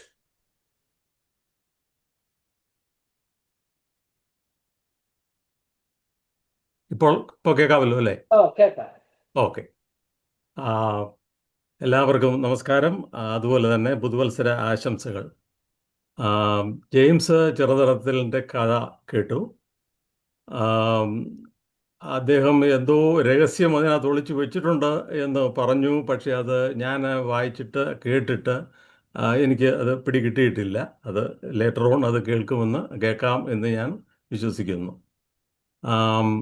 പിന്നെ ഇത് ഒരു ആധുനികമോ അത്യാധുനികമോ എന്നൊന്നും എനിക്ക് പെട്ടെന്ന് ഫീൽ ചെയ്തില്ലെങ്കിലും വളരെ ഒരു യുക്തിഭദ്രമായ ഒരു കഥയായിട്ട് എനിക്ക് ഫീൽ ചെയ്തു. അതായത് കഥയുടെ കഥാ സാമർഥ്യങ്ങളും ആ കഥാപാത്രങ്ങളും എല്ലാം വളരെ, ഇപ്പോൾ ഓഫ് കോഴ്സ് കഥകളെന്ന് പറയുന്നത് ഫിക്ഷൻ ആണെങ്കിൽ പോലും അതിനകത്ത് ഒരുപാട് ഫാലസികളും ഫാൻറ്റസികൾക്കുമൊക്കെ സ്ഥാനമുണ്ട്. പക്ഷേ ഇവിടെ ഇത് വളരെ യുക്തിഭദ്രമായിട്ട് ആ കഥാസന്ദർഭങ്ങൾ, നടക്കാൻ സാധ്യതയുള്ള കാര്യങ്ങൾ മാത്രം എന്നുള്ള രീതിയിൽ വളരെ യുക്തിഭദ്രമായ ഒരു കഥയാണിത്. ആ ക്രാഫ്റ്റ് വർക്ക് വളരെ നല്ലതാണ്. ബി എന്ന് പറയുക, ബി ആൻ അമേരിക്കൻ, ആ വേർഡാണെന്നാണ് ഞാൻ വിചാരിച്ചത്. സോ ആ വേർഡിൽ തുടങ്ങുന്ന കഥ ആ വേർഡിൽ തന്നെ അവസാനിക്കുന്നു. അത് വളരെ ബ്രില്യൻ്റായിട്ട് ആ കഥ മുഴുവൻ യുക്തിഭദ്രമായിട്ട് നല്ല രീതിയിൽ നിർവഹിച്ചിട്ടുണ്ട്.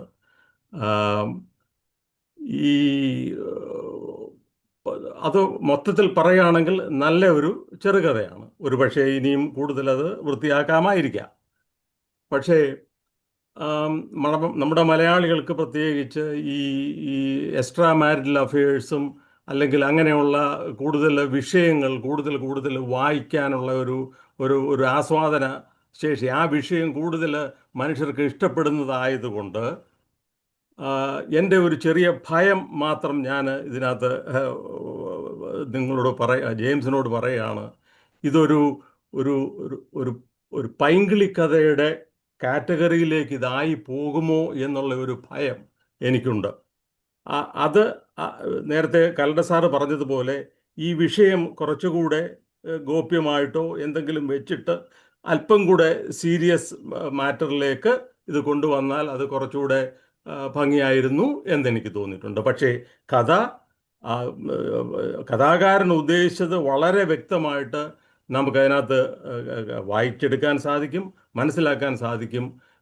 ആക്ച്വലി ഇതൊരു നല്ല ഒരു ആ കണ്ണാപ്പ എന്ന് പറഞ്ഞ ആ ഒരു ഉപകരണം ഒഴിച്ചു നിർത്തിയാൽ ഇതൊരു നല്ല ഒരു അമേരിക്കൻ സ്റ്റോറിയാണ്. Full American story.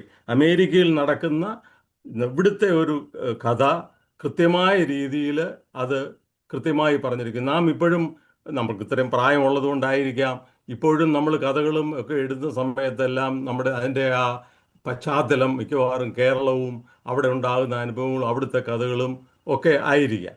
പക്ഷേ ഈ കഥ പരിപൂർണമായിട്ടും എൻ്റെ അഭിപ്രായത്തിൽ ഒരു അമേരിക്കൻ കഥയാണ്. അമേരിക്കയിൽ വന്നിരിക്കുന്ന ആൾക്കാരുടെ കഥ. ജോണിക്കുട്ടിയും ആലീസും ഒക്കെ ആണെങ്കിലും ഇതൊരു അമേരിക്കൻ കഥ തന്നെയാണ്. അതുകൊണ്ട് ഇത് വളരെ പെർഫെക്റ്റായിട്ടാണ് ഇത് വർക്ക് ക്രാഫ്റ്റ് വർക്ക് നടത്തിയിരിക്കുന്നത്. അതുകൊണ്ട് തീർച്ചയായിട്ടും ഇതൊരു നല്ല കഥയായിട്ട് തന്നെയാണ് പോകുന്നത്.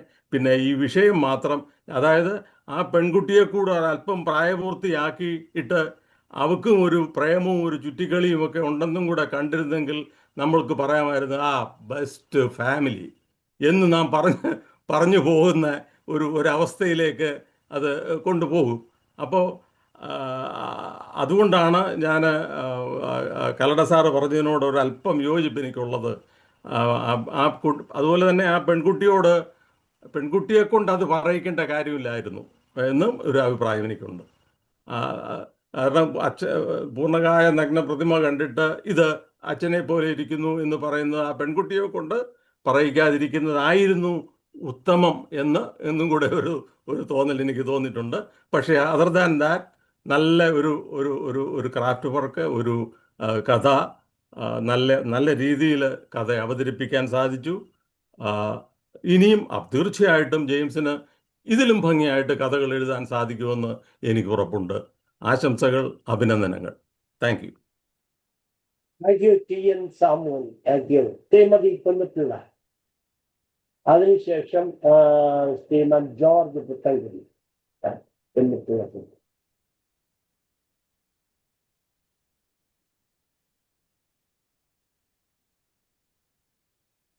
അൺമ്യൂട്ട് ചെയ്യണേ. മ്യൂട്ടഡാ.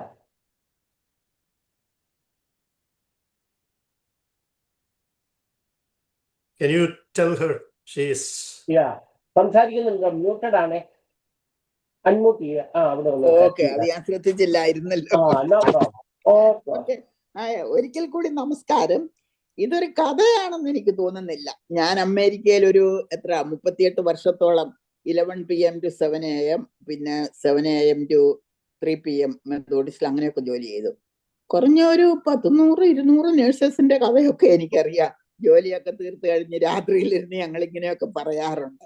ഇത് ജെയിംസ് സാർ ആരുടെയോ കഥ പേരൊന്ന് മാറ്റി വെച്ചിരിക്കുന്നു എന്നുള്ളത് എന്നാണ് എൻ്റെ വിശ്വാസം. ഇതൊരു കഥയല്ല, നടന്ന സംഭവമാണ്, നടക്കുന്ന സംഭവങ്ങളാണ്. അതായത് വിദ്യാസമ്പന്നരും ഹാൻസും ഒക്കെ ആയ ഹസ്ബൻഡുമാരെ കൊണ്ടുവരും, അവർക്ക് ജോലിയൊന്നുമില്ല. ഈ ആലീസിന് രജിസ്ട്രാർ കൗണ്ടറി നിർത്താൻ പോലും പേടിയാണ്. അങ്ങനെയൊക്കെയുള്ള സംഭവങ്ങൾ. ഇതൊരു നടന്ന സംഭവമാണ്, കഥയല്ല. ഏതായാലും ജെയിംസ് അദ്ദേഹത്തിന്റെ തൂലികയുടെ ശക്തി ഇതിൽ കൂടി നമുക്ക് മനസ്സിലാക്കാൻ സാധിക്കും. പിന്നെ അദ്ദേഹം സ്വതവേ ഭാഷാസ്വാധീനവും ശൈലിയും ഒക്കെ ഉള്ള ഒരാളാണ്. അതുകൊണ്ട് ഇത് കഥയായിട്ട്, പക്ഷേ ഇതൊരു നടന്ന സംഭവമായിട്ടാണ് എനിക്ക് തോന്നുന്നത്. ആലീസ് 2 ജോലി ചെയ്യുന്നു, ഏറ്റവും കൂടുതൽ പൈസ ഉണ്ടാക്കുന്നു, മകനെ ഇതൊക്കെ സാധാരണ എല്ലാ നേഴ്സന്മാരും അമേരിക്കയിൽ കുടിയേറി പാർത്ത ഒരു 95 നേഴ്സന്മാരുടെയും കഥ ഇതൊക്കെയാണ്. ന്യൂയോർക്ക് ഞാൻ 6 വർഷം 2 ഹോസ്പിറ്റലിൽ ജോലി ചെയ്തു. ഇതൊക്കെ തന്നെ അവിടെയും പറയും.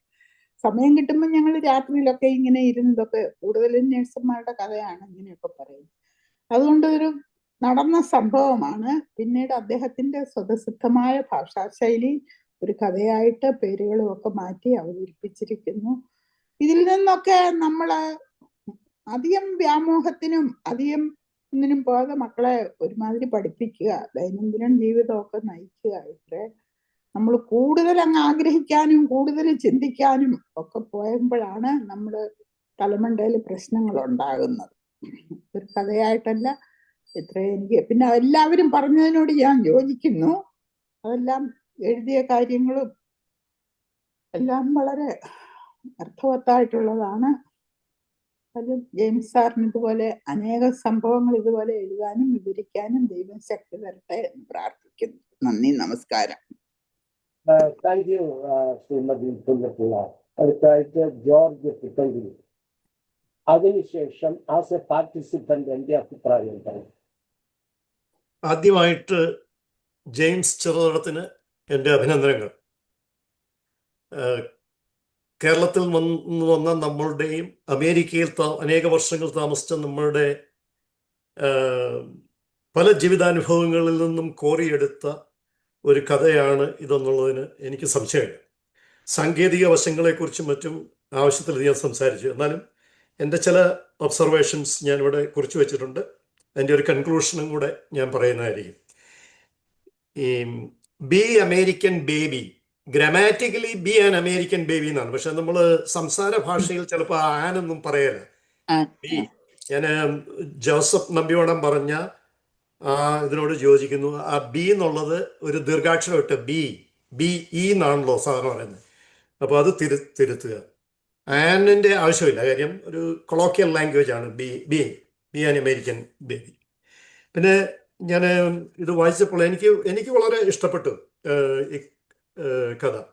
അപ്പോൾ ഇതിനകത്ത് ചിലത് ഞാൻ അണ്ടർലൈൻ ചെയ്ത് വെച്ചിട്ടുണ്ട്. 9th സ്റ്റാൻഡേർഡിൽ പഠിക്കുന്ന മകൻ ജോലിൻ്റെ പഠനവും സ്കൂൾ ജീവിതവുമായി വിഷയം.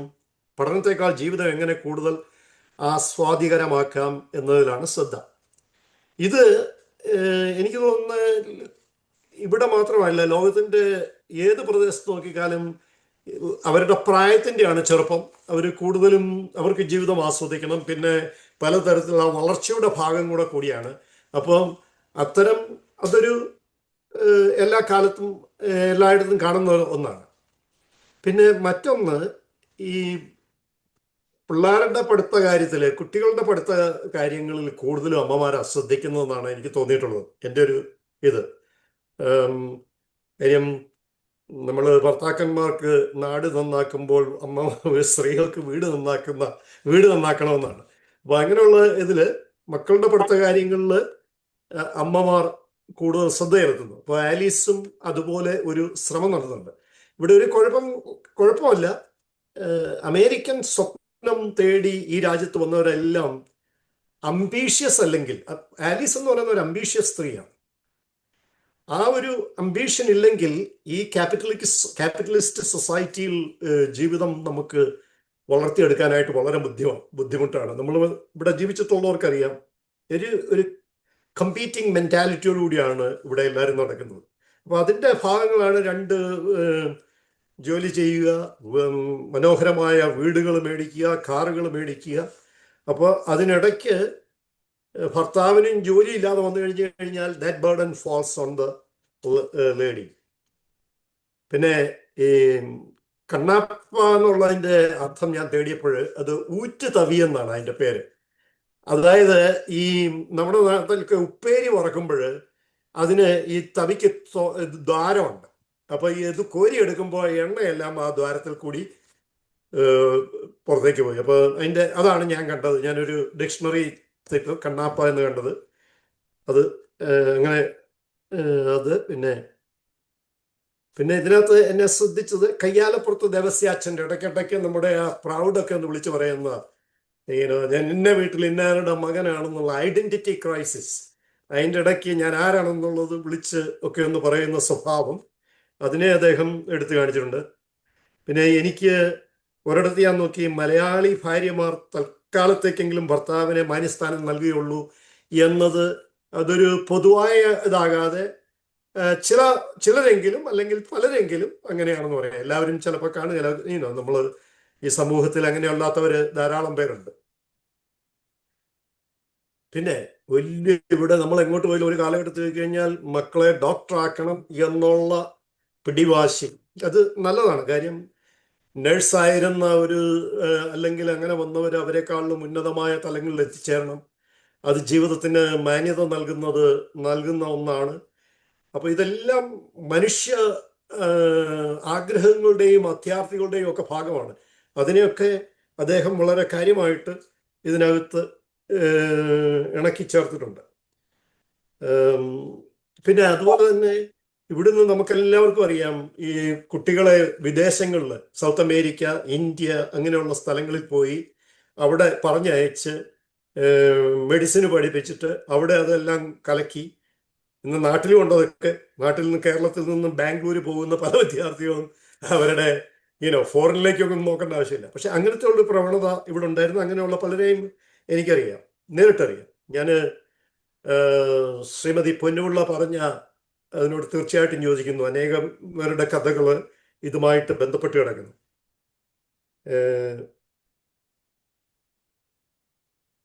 സ്റ്റോറേജ് പിന്നെ സ്ത്രീകൾക്ക് സംശയം, സ്വാഭാവികമായിട്ട് ഭർത്താവ് സുന്ദരനാണെങ്കിൽ, ഭാര്യയ്ക്ക് സൗന്ദര്യം കുറവാണെങ്കിൽ, അവൾ സ്റ്റോറിൽ പോകുമ്പോൾ മറ്റു സ്ത്രീകളുമായിട്ട് ഇടപഴകുമ്പോൾ ഇതെവിടെ ചെന്ന് അവസാനിക്കും എന്നുള്ള അവളുടെ സംശയം അവസാനം അവളിലേക്ക് തന്നെ വന്ന് കാര്യം റിവേഴ്സ് ചെയ്ത് അവളിൽ തന്നെ വന്ന് പതിഞ്ഞെന്നുള്ളതാണ് വേറൊരു ഇതെല്ലാം ജീവിതത്തിലുണ്ടാകുന്ന പൊരുത്തക്കേടുകളിൽ നിന്ന് ഉണ്ടാകുന്ന ഒന്നാണ്.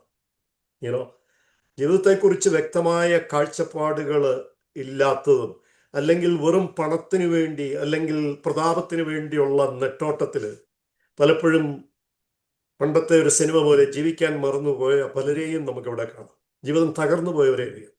ഞാൻ 100% ചോദിക്കുന്നത്, എനിക്ക് പലരെയും വ്യക്തമായിട്ട് അറിയാം. പല സ്ത്രീകളുമായിട്ട് ഇവിടുന്ന് ഒരു പ്രയോഗമുണ്ട്, നാട്ടിൽ പോകുന്നത് തന്നെ പറയുന്നത്, നാട്ടിലേക്ക് ചിലർ പോകും അവിടെ പോയി ബന്ധങ്ങൾ സ്ഥാപിക്കാനായിട്ട്. പിന്നെ കോക്ക് ആൻഡ് ഫക്ക് എന്നുള്ള പ്രയോഗം ജോസഫ് നമ്പിമഠം പറഞ്ഞതുപോലെ ഇത് ഇവിടുത്തെ ഒരു കോമൺ ലാംഗ്വേജ് ആണ്. ഞാൻ വർക്ക് ചെയ്ത ഒരു ഡോക്ടറുണ്ട്. അദ്ദേഹം പ്രൊസീജർ തുടങ്ങുന്നതിനെ പിസ്ഡ് ഓഫ് ആയി കഴിഞ്ഞാൽ ആദ്യത്തെ വാക്ക് ഫക്ക് എന്നാണ് വരുന്നത്. But fucking shit you are, ഷിറ്റും കൂടെ ചേർത്ത്, അതും കൂടെ ചേർത്തിട്ടാണ്. അപ്പോൾ അവസാനം ഞാൻ അദ്ദേഹത്തോട് പറഞ്ഞു, ഈ ഫക്ക് എന്നുള്ളത് അമേരിക്കയിലെ ഒരു ലീഗൽ വേർഡിൽ നിന്നുണ്ടായതാണ്. പണ്ട് കോടതികളിൽ ഉപയോഗിച്ചുകൊണ്ടിരുന്ന ഒരു വാക്കാണ് for unknown carnal knowledge. For അതിൻ്റെ F, unknown U, carnal knowledge, അതിൽ നിന്ന് ഉരുതിരിഞ്ഞു വരുന്നതാണ്. ഞാനപ്പോൾ അദ്ദേഹത്തോട് പറഞ്ഞു, ഇത് നിങ്ങൾക്കറിയാവുന്ന, ഞാൻ പറഞ്ഞു തരേണ്ട ആവശ്യമില്ല, യു നോ ദിസ്. അന്നേരം അദ്ദേഹം പറഞ്ഞു, George you diffuse the power of that word, നീ അതിനെ നിർവീര്യമാക്കി കളഞ്ഞെന്ന് പറഞ്ഞു. കാര്യം അത് പലതരത്തിലും പല സന്ദർഭങ്ങളിലും അവർ ഉപയോഗിക്കും. അവർ ചെയ്തുകൊണ്ടിരിക്കുന്ന ജോലി അവർ സ്വയം തന്നെ അത്തരം വാക്കുകൾ ഉപയോഗിക്കും. സോ ഇതൊരു അമേരിക്കയിൽ വന്ന് ജീവിതം കെട്ടിപ്പടുക്കുന്ന ഒരു വിദേശിയുടെയും കഥയുടെ ഭാഗമാണ്. പിന്നെ ഇവിടെ ഡേവിഡിന്റെ, ഞാനതിനെക്കുറിച്ചൊന്നും വഴീടല്ല. ഇവിടുത്തെ പിള്ളേരെന്ന് പറഞ്ഞാൽ ചിലപ്പോൾ നമ്മൾ നാട്ടിലെ പോലെ മറച്ചു വെച്ച് പറയുകയില്ല. They openly say this things. അത് ചില പിള്ളേരൊക്കെ അപ്പനായാലും അമ്മയായാലും look at that, why they did that. അപ്പോൾ ഡേവിഡിന്റെ നഗ്നമായ ചിത്രം വെച്ചിരിക്കുന്നത് കാണുന്നുണ്ടെ അവളൊരു ചെറുപ്പക്കാരിയാണ്. സോ ഷി ഓപ്പൺലി അതിനെ കമന്റ് ചെയ്തതിൽ അതൊന്നും ഒരു ഇതായിട്ട് തോന്നുന്നില്ല.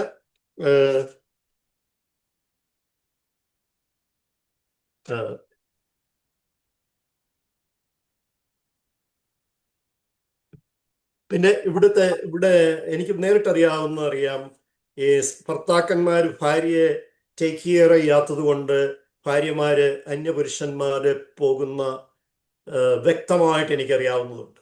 ബന്ധങ്ങൾ തകർന്ന് മറ്റുള്ളവരുടെ പോയ 1-2 സ്റ്റോറി എനിക്കറിയാം. ഒരു ഫാമിലി അബ്സല്യൂട്ട്ലി എനിക്കറിയാവുന്നതാണ്. അത് കംപ്ലീറ്റ് പിള്ളേരും കുടുംബമാകെ തകർന്ന് തരിപ്പണം. ഒന്ന് രണ്ട് കുടുംബങ്ങളെ എനിക്ക് വ്യക്തമായിട്ടറിയാം. So there are some true facts in this one. പിന്നെ ഇതിനകത്ത് ഞാൻ ഒളിച്ചു വെച്ചതായിട്ട് കണ്ടത് ഈ കയ്യാലപ്പുറത്ത് കറിയാച്ചന്റെ മകൾ എന്തുകൊണ്ടാണ് ഗസറ്റിൽ ബാബു ആയതെന്നുള്ളതാണ് എൻ്റെ ചോദ്യം. അതാണ് എനിക്ക് പെട്ടെന്ന് തോന്നിയത്. ഈ കയ്യാലപ്പുറത്ത് വർഗീസ് അവസാനം എന്തിനാ അവള് ബാബു ആക്കിയത് എന്ന് എനിക്ക് മനസ്സിലാകുന്നില്ല. അപ്പൊ അവക്കും രഹസ്യമായ പലർക്കും രഹസ്യങ്ങളുണ്ട്. എല്ലാ രഹസ്യങ്ങളും എല്ലാവരും വെളിപ്പെടുത്തണമെന്നില്ല. ചില സന്ദർഭങ്ങളിൽ അതൊക്കെ പുറത്തേക്ക് വരികയാണ്. യുനോ, ഇപ്പൊ നമുക്ക് എനിക്ക് തോന്നുന്നത്, ഞാൻ പണ്ടെടുത്ത് വായിച്ച നമുക്ക് രണ്ട് വ്യക്തിത്വമുണ്ട്. ഒന്ന് പുറത്ത് കാണിക്കാത്ത വ്യക്തിത്വം, ഒന്ന് ഇതുപോലെ ഇരുന്ന് പുറത്ത് വിളിച്ചു പറയുന്ന വ്യക്തിത്വം. ഇതില്ലാത്ത വ്യക്തികൾ ആരുമില്ല. ചില സംഗതികൾ നമുക്ക് തുറന്നു പറയാൻ പറ്റുക, പക്ഷെ ചിലപ്പോൾ അറിയാതെ അത് പുറത്തേക്ക് വരിക. അത് മാത്രമാണ് എനിക്ക് അദ്ദേഹം ഒളിച്ചു വെച്ചത് എന്ന് തോന്നിയത്. ഇത് വായിച്ചപ്പോൾ എനിക്ക് തോന്നി ഈ ബാബു എങ്ങനെയാണ് ഇദ്ദേഹം വൈ ഇറ്റ് ഹാപ്പൻ. ഞാൻ എന്നിട്ട് ഈ കഥയെക്കുറിച്ചൊരു ചെറിയ സംഗ്രഹം പോലെ എഴുതി ഉണ്ടാക്കി. കാര്യം എനിക്ക് അത്ര ഇഷ്ടപ്പെട്ടുകൊണ്ട് ഞാൻ ഇച്ചിരി സമയമെടുത്തത്. ഇതിന്റെ കൺക്ലൂഷനായിട്ട് ഞാൻ ഇത് എഴുതിയതാണ്. അമേരിക്കൻ മലയാളികളുടെ മാത്രമല്ല, ഭാഗ്യം തേടി പാലുന്തേനും ഒഴുകുന്ന ഈ രാജ്യത്ത് വരുന്ന ഏതൊരാളുടെയും ജീവിതത്തിൽ കാണാവുന്ന വിജയപരാജയങ്ങളുടെ കഥയാണിത്. മക്കളെ ഡോക്ടറും എഞ്ചിനീയറും ഒക്കെ ആക്കാൻ ശ്രമിക്കുമ്പോൾ മക്കൾക്ക് എന്നൊന്നും മാതാപിതാക്കൾ തിരക്കാറില്ല. നിങ്ങളുടെ കുഞ്ഞുങ്ങളെ നിങ്ങളുടെ വഴികളെ പിന്തുടരാൻ പ്രേരിപ്പിക്കരുത്. നിങ്ങളുടെ സമയത്തിൽ നിന്നും വ്യത്യസ്തമായ ഒരു സമയത്തേക്കാണ് അവർ സൃഷ്ടിക്കപ്പെട്ടിരിക്കുന്നതെന്നുള്ള പ്ലേറ്റോയുടെ വാക്കുകൾ വളരെ ചിന്തോദ്ദീപകമാണ്. നിങ്ങളുടെ ശരിയില്ലേ, നമ്മൾ വളർന്നു വന്ന സാഹചര്യത്തിലല്ല ഇന്ന് നമ്മുടെ അടുത്ത തലമുറ വളരാൻ പോകുന്നത്. അപ്പോൾ അദ്ദേഹം എത്രയോ വർഷങ്ങൾക്ക് മുമ്പ് എഴുതി വെച്ചു, നിങ്ങളുടെ കുഞ്ഞുങ്ങളെ നിങ്ങളുടെ വഴികളെ പിന്തുടരാൻ പ്രേരിപ്പിക്കരുത്. നിങ്ങളുടെ സമയത്തിൽ നിന്നും വ്യത്യസ്തമായ ഒരു സമയത്തേക്കാണ് അവർ സൃഷ്ടിക്കപ്പെട്ടിരിക്കുന്നത്. ഡോക്ടറാക്കാനുള്ള ശ്രമത്തിൽ വിദേശങ്ങളിൽ പഠിക്കാൻ വിടുന്ന കുട്ടികൾ വഴിതെറ്റി പോകുന്നത് കണ്ടിട്ടുള്ളവരാണ് ഇവിടെ ഇരിക്കുന്ന പലരും. കഥ വായിച്ചു കഴിയുമ്പോൾ ഇവിടെ ജീവിച്ചിരുന്നവരും മരിച്ചവരുമായി ബന്ധമില്ലെന്ന് എഴുത്തുകാരൻ അവകാശപ്പെടാമെങ്കിലും മരിച്ചിട്ടും ജീവിച്ചിരിക്കുന്ന പലരെയും നമുക്ക് ഈ കഥയിൽ കാണാം. സോ ആ കഥകളൊക്കെ നമ്മുടെ മനസ്സിലേക്ക് തള്ളി വരുന്നുണ്ട്. ഇതിൽ കഥാകൃത്ത് പച്ചയായ സത്യങ്ങൾ വിളിച്ചു പറയുന്നുണ്ട്. ഹാസ്യമുണ്ട്, കലർത്തിയിട്ടുണ്ട്, ശൃംഗാരമുണ്ട്, ലോകം വെട്ടി പിടിക്കാൻ പോകുമ്പോൾ ജീവിക്കാൻ മറന്നു പോകുന്നവരെ കുറിച്ച് പറയുന്നുണ്ട്, മനഃശാസ്ത്രപരമായ നിരീക്ഷണങ്ങളുണ്ട്, വഞ്ചന, ചതി, കുടുംബങ്ങളുടെ തകർച്ച എന്നിങ്ങനെ ഒരു നോവലിനും പോകുന്ന എരിവും പുളിയും മധുരവും ചേർത്ത ഒരു ചിത്രകഥയായി മനോഹരമായി അവതരിപ്പിച്ചിരിക്കുന്നു. കഥ വായിച്ചു കഴിയുമ്പോഴും കഥയിലെ പല സന്ദർഭങ്ങളും നമ്മളുടെ തലയിൽ മാറ്റൊലിയായി അവശേഷിക്കുന്നു. ഇവിടെ കഥാകൃത്ത് വിജയിച്ചതായി എനിക്ക് തോന്നി. അഭിനന്ദനങ്ങൾ. Thank U.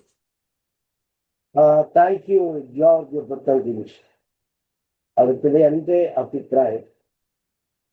എല്ലാവരും പറഞ്ഞ അഭിപ്രായത്തോട് ഏതാണ്ട് എനിക്ക് യോജിപ്പാനുള്ളത്. അപ്പോൾ ഈ കഥയില് എല്ലാം തന്നെ എല്ലാവരും വിവരിച്ചു കഴിഞ്ഞു. ആദ്യമായിട്ട് ജെയിംസ് തുറമുഖത്തിന് അനുമോദനങ്ങൾ.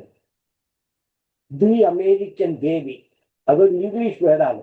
ദി അമേരിക്കൻ ബേബി, അതായത് ഇംഗ്ലീഷ് ടൈറ്റിലിൽ മലയാള കഥ ഇരിക്കുന്നത്. കുഴപ്പമില്ല, കുഴപ്പമുണ്ടെന്നല്ല ഞാൻ പറയുന്നത്.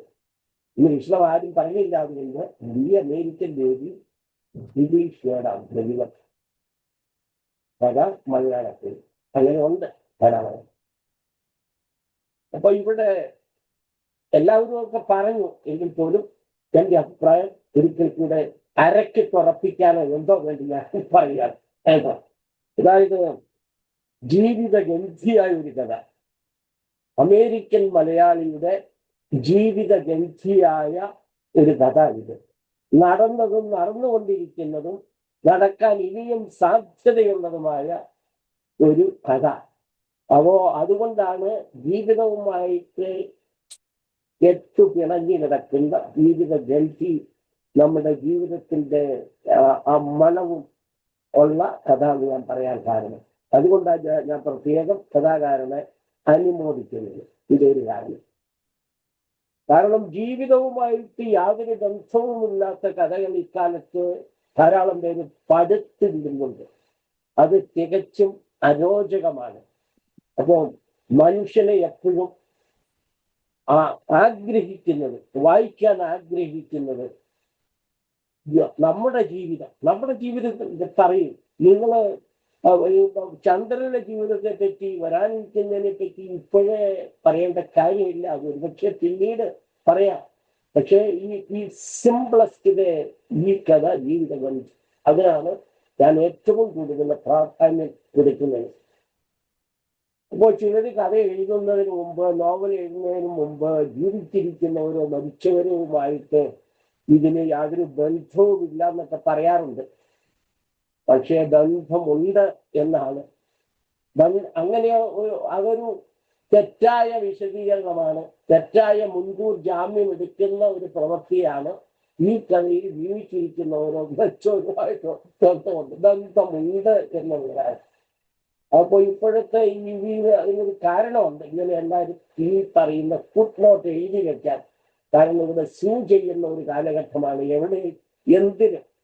അപ്പോൾ എൻ്റെ ആ കൃതിയിൽ അല്ലെങ്കിൽ എന്നെ മോശപ്പെടുത്തി സമൂഹത്തിന് ഇപ്പൊ നാട്ടിലെല്ലാം നടക്കുന്നത്, ടി വി എടുത്താൽ സ്ത്രീയെ മോശപ്പെടുത്തി, അതുകൊണ്ട് രാഹുൽ ഈശ്വരനെ അറസ്റ്റ് ചെയ്യാം. പക്ഷേ എന്തെങ്കിലും പരാമർശങ്ങൾ എവിടെയെങ്കിലും അല്ലെങ്കിൽ നമ്മൾ പുറത്തോട്ട് വിടുന്ന വാക്കുകൾ, നമ്മൾ ഇപ്പൊ ഇവിടെ ഈ വീഡിയോ റെക്കോർഡ് ചെയ്യുന്നുണ്ട്. ഇതിൽ നിന്ന് വേണമെങ്കിലും ചില കുശാഗ്ര ബുദ്ധികൾക്ക് എന്തെങ്കിലുമൊക്കെ മാന്തി എടുത്ത ശേഷം അത് എന്നെ അപകീർത്തിപ്പെടുത്താൻ നിങ്ങളെ കുത്തിച്ചെലുത്തിയ ഒരു വേടാണെന്ന് തീർച്ചയായിട്ടും പറയാൻ പറ്റും, സൂ ചെയ്യാൻ പറ്റും. പിന്നെ നമ്മൾ വേണം ഈ വക്കീലന്മാരുടെ ഒക്കെ പുറകെ നടക്കാനായിട്ട്. നമ്മുടെ അങ്ങനെയുള്ള അത് ഞാൻ ഇവിടെ സൂചിപ്പിച്ചു എന്ന് മാത്രം. അപ്പോൾ ദി അമേരിക്കൻ ബേബി എന്ന് തുടങ്ങുക, അത് പ്രത്യേകം ഞാനിത് പറയുമ്പോൾ അത് മനസ്സിലൊന്ന് സൂക്ഷിക്കുക. ദി അമേരിക്കൻ ബേബി അത് നല്ലതോ ചീത്തയോ, അതാണ് ഞാൻ അവസാനം പറയാൻ പോകുന്നത്. ദി അമേരിക്കൻ ബേബി എന്ന് പറഞ്ഞാൽ ഇതിലെ എല്ലാ നെഗറ്റീവ് വശം അമേരിക്കന്റെ തലയിലേക്ക് അത് ചാർത്തി വിടുകയാണ്. കഥ അവസാനിക്കുന്നത് ദി അമേരിക്കൻ ബേബി ആയിട്ട് ഈ ആലീസിന്റെയും പിന്നെ ആലീസിന്റെയും ജോയന്റെയും ഡയാനയുടെയും എല്ലാവരും ദി അമേരിക്കൻ ബേബി ആയിട്ട് മാറുകയാണ്. അതായത് പിന്നീട് കറമ്പൻ റിച്ചാർഡിന്റെ പുറകെ ഭാര്യ പോകുന്നു. അപ്പോൾ അതിന്റെ അർത്ഥം ദി അമേരിക്കൻ ബേബി എന്ന് പറഞ്ഞു കഴിഞ്ഞാൽ അധ്വാനിക്കുന്ന ഒന്നും വേണ്ട, അമേരിക്കക്കാരെ അടിച്ചു പൊളിച്ച് ജീവിക്കുക, മുഴുവൻ നെഗറ്റീവിസം ആണ് അവസാനം. അതായത് ദുഃഖ പര്യവസായി മലയാളത്തിൽ പറഞ്ഞാൽ മോശപ്പെടുത്തിയിരിക്കുകയാണ് ഈ അമേരിക്കൻ. അതിന്റെ അമേരിക്കന്റെ പോസിറ്റീവ് വശം ധാരാളം ഉണ്ട് നമുക്ക്, പക്ഷെ ഇവിടെ ആ അമേരിക്കന്റെ പോസിറ്റീവ് വശം ഒന്നും തന്നെ എടുത്തിട്ടില്ല കേട്ടോ. എടുക്കണമെന്ന് ഞാൻ പറയുന്നില്ല, കാരണം കഥയുടെ ഗതി ഒരുപക്ഷെ ദി അമേരിക്കൻ ബേബി എന്നുള്ള നെഗറ്റീവ് വശം എടുക്കാൻ ഉള്ള സ്വാതന്ത്ര്യം നമ്മുടെ കഥാകൃത്ത് പ്രയോഗിക്കുകയാണ് ഇവിടെ ചെയ്തിരിക്കുന്നത്. ഇത് അങ്ങയുടെ കഥാകൃത്തിന്റെ സ്വാതന്ത്ര്യം. അപ്പോൾ ഇവിടെ പ്രൊഫസർ സാർ പറഞ്ഞു എന്തെങ്കിലും ഒരു മോറൽ ഉണ്ടായിരിക്കണം കഥയ്ക്ക്. അത് നിർബന്ധമുണ്ടെന്ന് എനിക്ക് തോന്നുന്നില്ല, മോറൽ ഉണ്ടായിരിക്കണമെന്ന് കഥയ്ക്ക് തീർച്ചയായിട്ടും. ഇവിടെ പ്രത്യേകിച്ച് മോറൽ ഒന്നും ഞാൻ കാണുന്നുമില്ല. അപ്പോൾ അതും സ്വാതന്ത്ര്യം, അത് കഥാകൃത്തിന്റെ സ്വാതന്ത്ര്യം. ഇപ്പൊ നോബൽ പ്രൈസ് കിട്ടിയ പല കൃതികളും എടുത്തു നോക്കിയാൽ അതിൽ ചിലതില് ഒരു മോറലും കാണുകയില്ല, ഇമ്മോറാലിറ്റി ആയിരിക്കും മുൻപി നിൽക്കുന്നത് ചിലതെല്ലാം. അങ്ങനെയുള്ളവനായിരിക്കും ഈ പറയുന്ന ധാരാളമായിട്ട് ഫലകങ്ങളും പൊന്നാടകളും കിട്ടുന്നത്. അത് ഓർമ്മ വെക്കണം. പിന്നീട് ഇവിടെ ഈ കഥയില് പ്രൊഫസർ സാദ് പറഞ്ഞല്ലോ, ഇവിടെ സംഭാഷണ ശൈലി ഒരുപക്ഷെ അത് നല്ലതായിരിക്കും എന്നാണ് എൻ്റെ ഒരു അഭിപ്രായം. അതായത് കഥയുടെ ചില സമയത്ത് കഥ ഡയറക്റ്റായിട്ട് പറഞ്ഞു പോകുമ്പോൾ ചില സമയത്ത് വായനക്കാർക്ക് ഒരു ബോറിങ് അനുഭവപ്പെടും. അത് ഒഴിവാക്കാനാണ് ചില സമയത്ത് സംഭാഷണ ശൈലി വേണമെന്ന് പ്രൊഫസർ പറഞ്ഞത് എന്നാണ് എൻ്റെ ഒരു അഭിപ്രായം. ചില സംഭാഷണ ശൈലിയിൽ കൂടെ കഥാകൃത്തിന് കഥ പറയിക്കാൻ സാധിക്കും എന്നുള്ളതാണ്. ഇപ്പൊ ഇവിടെ ആദ്യമായിട്ട് ഞാൻ പറയുന്നത് ജീവിതഗന്ധി ഇവിടെ സാരി നിസാറിന് കൂടെ പറയുന്നുണ്ട്. സാരി വീട്ടി വിനായസസ് വന്നിറങ്ങുന്നു, അതിന് പൊതുവെ സാരി വിസായിന് വന്നിറങ്ങിയവരല്ലേടാ എന്ന് ആക്ഷേപത്തിൽ ചിലരുമൊക്കെ ദേഷ്യം വരുമ്പോൾ പുച്ഛിക്കുന്നവരെയാണ് ചില ആൾക്കാർ. അപ്പോൾ ആദ്യകാലത്ത് വന്ന് നഴ്സിനെ ആശ്രയിച്ചു വന്നു, അവരിൽ കൂടെ ആണ് വിസ മിക്കവർക്കും ആദ്യകാലത്തേക്ക് കിട്ടിക്കൊണ്ടിരുന്നത്. ഇപ്പോ IT പ്രൊഫഷണൽസ് ഉണ്ട്. ഈ ട്രംപിന്റെ കാലത്ത് ഉണ്ടാവും എനിക്കറിയില്ല കേട്ടോ. ഇപ്പോഴത്തെ കേൾക്കുന്ന ന്യൂസ് ആയതൊന്നോ ഞാൻ ആദ്യത്തെ അതിനെ ആശ്രയിച്ചാണ്. അപ്പോ ഏതാണെങ്കിലും ഇവിടത്തെ കഥാനായികയായിട്ട് എനിക്ക് തോന്നിയത് ആലീസിനെയാണ്. ആലീസാണ് കഥയെ കൊണ്ടുപോകുന്നത്. പുള്ളിക്കാരിയാണ് നേഴ്സ്, ആദ്യം അമേരിക്കയിൽ വന്നത്. ജോണിക്കുട്ടി ആലീസിന്റെ വാലയിൽ തൂങ്ങി അല്ലെങ്കിൽ സാരിയിൽ തൂങ്ങി ഒക്കെയാണ് വന്നത്. പക്ഷെ ഇതിനകത്ത് ആലീസിന് ഒരു പൂർവ്വചരിത്രം ഉണ്ടായിരുന്നു എന്ന് കഥാകൃത്ത് ഇവിടെ സൂചിപ്പിച്ചിട്ടുണ്ട്. സൂചന മാത്രമേ നൽകുന്നുള്ളൂ കേട്ടോ, അതിലേക്ക് അദ്ദേഹം കടന്നിട്ടില്ല. അപ്പോൾ അതിനകത്തേക്ക് കൂടുതൽ കടന്നാൽ കഥയുടെ ഗതി ഒരു പക്ഷെ മാറിപ്പോകും, അത് ഉപകഥകളുമായി പോകും എന്ന് കരുതി അദ്ദേഹം സ്റ്റിക്ക് ടു ദ പോയിന്റ്. അത് ഐ അപ്രീഷിയേറ്റ് ആ സ്റ്റിക്ക് ടു ദ പോയിന്റ്. അത് അദ്ദേഹം ചെയ്തിട്ടുണ്ട്. പിന്നീട് അവിടെ പറയുന്ന ഈ കൊക്കും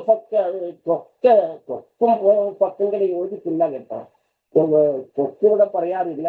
പത്തുമൊക്കെ ജോർജ് പത്തുകുറിച്ചൊക്കെ പറഞ്ഞല്ലോ. അതൊക്കെ ഇവിടുത്തെ ഡോക്ടർമാരും വലിയ സ്റ്റേജുകളിലൊക്കെ വലിയ ചിന്തകർ പോലും തട്ടിമൊളിക്കുന്നതാണ് ഫക്ക് എന്നൊക്കെ ഉള്ളത്. അത് കുഴപ്പമില്ല. പക്ഷെ കൊക്കി ഫക്കും കളി യോജിക്കുന്നില്ല. കൊക്കി നമ്മുടെ മലയാളത്തിലേക്ക് കംപ്ലീറ്റ്. കൊക്കിക്ക് മലയാളം വേട്, ഈ പത്ത് ഇംഗ്ലീഷ് വേട്. അതിനൊരു നിർവചനവും ജോർജിന് തിരിച്ചു വന്നു. അപ്പോൾ ആ പക്കിന്റെ വിലയും പോയി അതോടുകൂടി. അപ്പോ പിന്നീട് ഇപ്പൊ വേറെ ഒരു ജീവിതഗന്ധിയെ പറ്റി പറയാനുള്ളത്, ഇവിടെ വന്നു കഴിഞ്ഞ നേഴ്സാണ്. നേഴ്സ് എന്ന് പറഞ്ഞാൽ ഡോക്ടർക്ക് ഒരുപടി താഴെ നിൽക്കുന്ന ആതുര സേവന രംഗത്ത് ഒരുപടി താഴെ ഡോക്ടറേക്കാൾ. അതുകൊണ്ട് നേഴ്സസിന്റെ ഒക്കെ മുഖ്യമായ ഒരു ആഗ്രഹം വരും തലമുറയെ തന്റെ മക്കളെ ഒരു ഡോക്ടറാക്കണം. അപ്പോൾ അങ്ങനെയാണ് പലരുടെയും ചിന്ത. അതിനായിട്ട് മക്കളെ പ്രേരിപ്പിക്കുന്നു, നിർബന്ധിപ്പിക്കുന്നു. മക്കൾക്ക് വേറെ എന്തെങ്കിലും ഒരു പ്രൊഫഷനിലേക്ക് പോകാൻ താല്പര്യം ഉണ്ടെങ്കിൽ പോലും അവരെ അതിലേക്ക് നിരുത്സാഹപ്പെടുത്തുന്നു. ഒരു പ്രസ്റ്റീജ് ഇഷ്യൂ എന്ന മാതിരി അത് അല്ലെങ്കിൽ ഇവിടുത്തെ ഫാമിലിയോടൊക്കെ എടുത്ത് നോക്കിക്കൊള്ളു. ഒത്തിരി ഓരോ വീട്ടിലും നേഴ്സിന്റെ ഓരോ വീട്ടിലും ഒരു ഡോക്ടറിന്റെയും കാണും, കുറഞ്ഞ പക്ഷം അല്ലെങ്കിൽ കെട്ടിയുള്ള ഡോക്ടറിന്റെയും കാണും. അപ്പോൾ ആ ഒരു അതേപോലെ പറഞ്ഞിട്ടുണ്ട്. അതൊരു പ്രോത്സാഹിപ്പിക്കപ്പെടേണ്ട ഒന്നല്ല എന്ന് കൂടെ ഈ കഥാകൃത്തിന്റെ അധ്വനിയിൽ നിന്ന് എനിക്ക് മനസ്സിലാക്കാൻ സാധിക്കും. ഓരോരുത്തര് അവരുടെ അഭീഷ്ടമനുസരിച്ച് അവരുടെ ഈ പറയുന്ന ജീവിതത്തിന്റെ ഭാഗ വിദ്യാഭ്യാസം തെരഞ്ഞെടുക്കപ്പെട്ട് ഇതിനകത്ത് പറയുന്ന ജോണിക്കുട്ടിക്ക് ആ ആഗ്രഹമാണെന്ന് തോന്നുന്നു. ജോണിക്കുട്ടിക്ക് ആഗ്രഹം വലിയ വലിയ സൂപ്പർ സ്റ്റോറികളുടെ വലിയ ജനറൽ മാനേജറോ അങ്ങനെയൊക്കെ ലുലു മാള് മാതിരി അങ്ങനെ എന്തൊക്കെയൊക്കെയോ സംഘടിപ്പിച്ചിട്ട് മകൻ അതിൻ്റെയൊക്കെ ആ രീതിയിലാണ് ജോണിക്കുട്ടിയുടെ ആഗ്രഹം. പക്ഷേ ഈ മകൾക്ക് അതൊന്നും ആഗ്രഹമല്ല. മകള് ആദ്യം പറയുന്നുണ്ടല്ലോ ഇവിടെ ചുറ്റിപ്പറ്റി 9ാം ക്ലാസ്സിൽ പഠിക്കുമ്പോഴേ തന്നെ ഈ പറയുന്ന ചീത്ത കൂട്ടുകെട്ട്, ഇവിടുത്തെ രീതിയിലുള്ള ചുംബനങ്ങള്, ഇവിടുത്തെ രീതിയിലുള്ള ലാറ്റിനോ ആൺകുട്ടിയുമായിട്ട് ചുറ്റിക്കറക്കം അങ്ങനെയൊക്കെയാണ് ഇഷ്ടപ്പെടുന്നില്ല. അതുകൊണ്ട് ആലീസ് ദേഷ്യപ്പെടുന്നു. ഒരിക്കൽ അത് ആലീസ് വീട്ടിലെ വലിയ കവി, അതായിരിക്കാം ഈ പറയുന്ന ഒരു വേടമുള്ള കണ്ണാപ്പ, ഇന്ന് കവിയായിരിക്കാൻ ആ കണ്ണാപ്പ എടുത്ത് അടിക്കാൻ ഒഴുകുന്നു. അപ്പോൾ ജോണിക്കുട്ടി ശാസിക്കുന്നു, ഇത് അമേരിക്കയാണ്, നാട്ടിലൊക്കെ ആണെങ്കിൽ നാട്ടിൽ ഇപ്പോഴും അടിക്കാൻ പാടില്ല കേട്ടോ, പിള്ളേരെ പൊളിക്കാൻ പാടില്ല, അടിക്കാൻ പാടില്ല എന്നുള്ള നാട്ടിൽ. പക്ഷെ ഇവിടെ അങ്ങനെയൊക്കെ എന്തെങ്കിലും ചെയ്തു കഴിഞ്ഞാൽ, പീഡനം ചെയ്തു കഴിഞ്ഞാല് കുട്ടികള് ഉടനെ തന്നെ പോലീസിനെ വിളിക്കും. ചിലപ്പോൾ അപ്പനും അമ്മയും എല്ലാം അകത്തായി എന്നിരിക്കും. ആ ഒരു സൂചനയും തന്നിട്ടുണ്ട്. അവിടെ ബി അമേരിക്കൻ ആണത്. പക്ഷെ നാട്ടിലും ബി അമേരിക്കൻ ആയിക്കഴിഞ്ഞു. നാട്ടിലും ഒരു കുട്ടിയെ നമ്മൾ ഇപ്പൊ തല്ലാൻ പാടില്ല. പണ്ട് നമ്മളൊക്കെ പഠിച്ചു വരുന്ന കാലത്ത് ഞാനൊക്കെ ധാരാളം ശ്രീരംഗോടിയിൽ അടി ഒക്കെ കൊണ്ടിട്ടുണ്ട്. അടി മാത്രമല്ല, ഒരിക്കലും ഒരു അധ്യാപകൻ തന്നെ എന്റെ തൊഴിക്കുകയും കൊടുത്തില്ല. അപ്പോ അങ്ങനെയൊക്കെയാണ്. ഇപ്പൊ ആ കാലം മാറി, വാദം മാറി. ഇപ്പോ അത് കുഴപ്പമില്ല. അത് പോസിറ്റീവ് വശമാണ്. അമേരിക്കയിലും പോസിറ്റീവ് വശമായിട്ട് വേണം എടുക്കാനായിട്ട്. പിന്നീട് ഇവിടെ വന്ന വേറെ ഈ മലയാളികളെ ഇച്ചിരി കാശൊക്കെ ആയി കഴിഞ്ഞ് വെള്ളമൊക്കെ ആയി കഴിഞ്ഞ് എനിക്ക് കുറെ സമാജം കളിക്കണം, അല്ലെങ്കിൽ പോക്കാന കളിക്കണം, പോമ കളിക്കണം, അല്ലെങ്കിൽ ഇതിനകത്ത് എഴുതിയിട്ടുണ്ട് കഥായിൽ. അവിടെ പോയി ഒരു സമാജത്തിന് തിളങ്ങണം, വിളങ്ങണം. അപ്പോൾ അവിടെ കയറിപ്പറ്റണം, അവിടുത്തെ പ്രസിഡന്റ് ആകണം. വലിയ വലിയ മോഹങ്ങളാണ്. പേരെടുക്കുക. ആ രീതിയിൽ സമൂഹത്തെ സേവിക്കാനാണെന്ന് ഇവർ പറയുന്നു.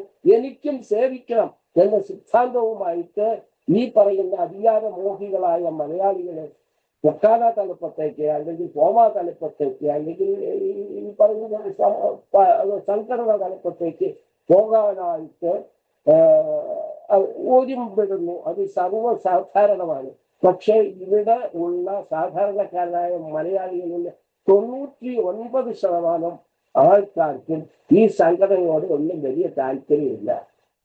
പക്ഷെ ഈ സംഘടനയോട് താല്പര്യമുള്ളവര് സംഘടന ഏതാണ്ട് ആനയാണ്, പുലിയാണ്, ആമയാണ്, പൊക്കാന എന്ന ആമയാണ് എന്നെല്ലാം പറഞ്ഞു അതിനെ പൊക്കിക്കൊണ്ട് നടക്കും. നാട്ടിലെയും ഇവിടെയും കൺവെൻഷനുകൾ നടത്തും. ഓരോരുത്തരും കുറെ പടകളും ഒക്കെ എടുക്കും. അത് പത്രമാധ്യമങ്ങളിൽ പ്രസിദ്ധപ്പെടുത്തും. അപ്പോ അത് അവരുടെ ഒരു ആത്മസംതൃപ്തിക്ക് വേണ്ടി അവർ ചെയ്യുന്നു. എന്നാൽ ഞാനത് എല്ലാവരെയും അടച്ചല്ല ഇത് പറയുന്നത് കേട്ടോ. നല്ല സേവന തൽപരരായ ആൾക്കാർ ചിലപ്പോൾ ന്യൂനപക്ഷം, ചിലപ്പോൾ 5 or 6 ന്യൂനപക്ഷ% വരുത്താം. ഭാഗമായിരിക്കും. പക്ഷെ 99% പേര് ഇത് വെറുതെ ഒരു എന്താണ് ഇവിടെ തൊഴിലില്ലാത്ത, അല്ലെങ്കിൽ ഒരു ശോഭിക്കാനും ഒക്കെയുള്ള ഒരു അവസരമായിട്ട് മാറ്റുന്നതായിട്ട് ഇപ്പോൾ നമ്മൾ കാണാറുണ്ട്. രണ്ടൊരു പോളിറ്റിക്സും അങ്ങനെ തന്നെ. നാട്ടിലെ പോളിറ്റിക്സ് ഇതിന്റെ കണ്ട് പണം പോക്കറ്റില്ല, ഇവിടെ അതെല്ലാം കിട്ടുകയല്ല, ഒക്കെ അതൊക്കെയാണ്. പക്ഷേ ഈ അതിനുശേഷം നാട്ടിൽ നിന്നതിന്റെ വേറെ ഒരു കാര്യങ്ങൾ, ഇവിടെയൊക്കെ ഭാര്യ നാട്ടിൽ പോയി. ആ സമയത്ത് ഈ കുട്ടിയെ കൊണ്ട് നാട്ടിൽ പോയി പഠിപ്പിക്കാനായിട്ട് ബാംഗ്ലൂർ വിടണമല്ലോ, ഈ മെഡിക്കൽ കോളേജിൽ ചേർക്കാനായി. ആ സമയത്ത് നമ്മുടെ ജോണിക്കുട്ടി ഒരു ചുറ്റിക്കളി നടത്തി. ജോണിക്കുട്ടിയുടെ മറ്റ് സുഹൃത്തും ഒക്കെ ആയിട്ട് ചുറ്റിക്കളി ഇവിടെയുള്ള ഒക്കെ ഈ ന്യൂഡ് ക്ലബുകളിലൊക്കെ ഒന്ന് പോയി ആസ്വദിക്കുക, ഡാൻസും കാബറയും ഒക്കെ ഒന്ന് ചുറ്റിക്കെട്ടി ആസ്വദിക്കുക. എന്നിട്ട് വേണമെങ്കിൽ ആരെങ്കിലും ഒന്ന് കിട്ടിയാൽ ഉപയോഗിക്കുക ശരിക്കും.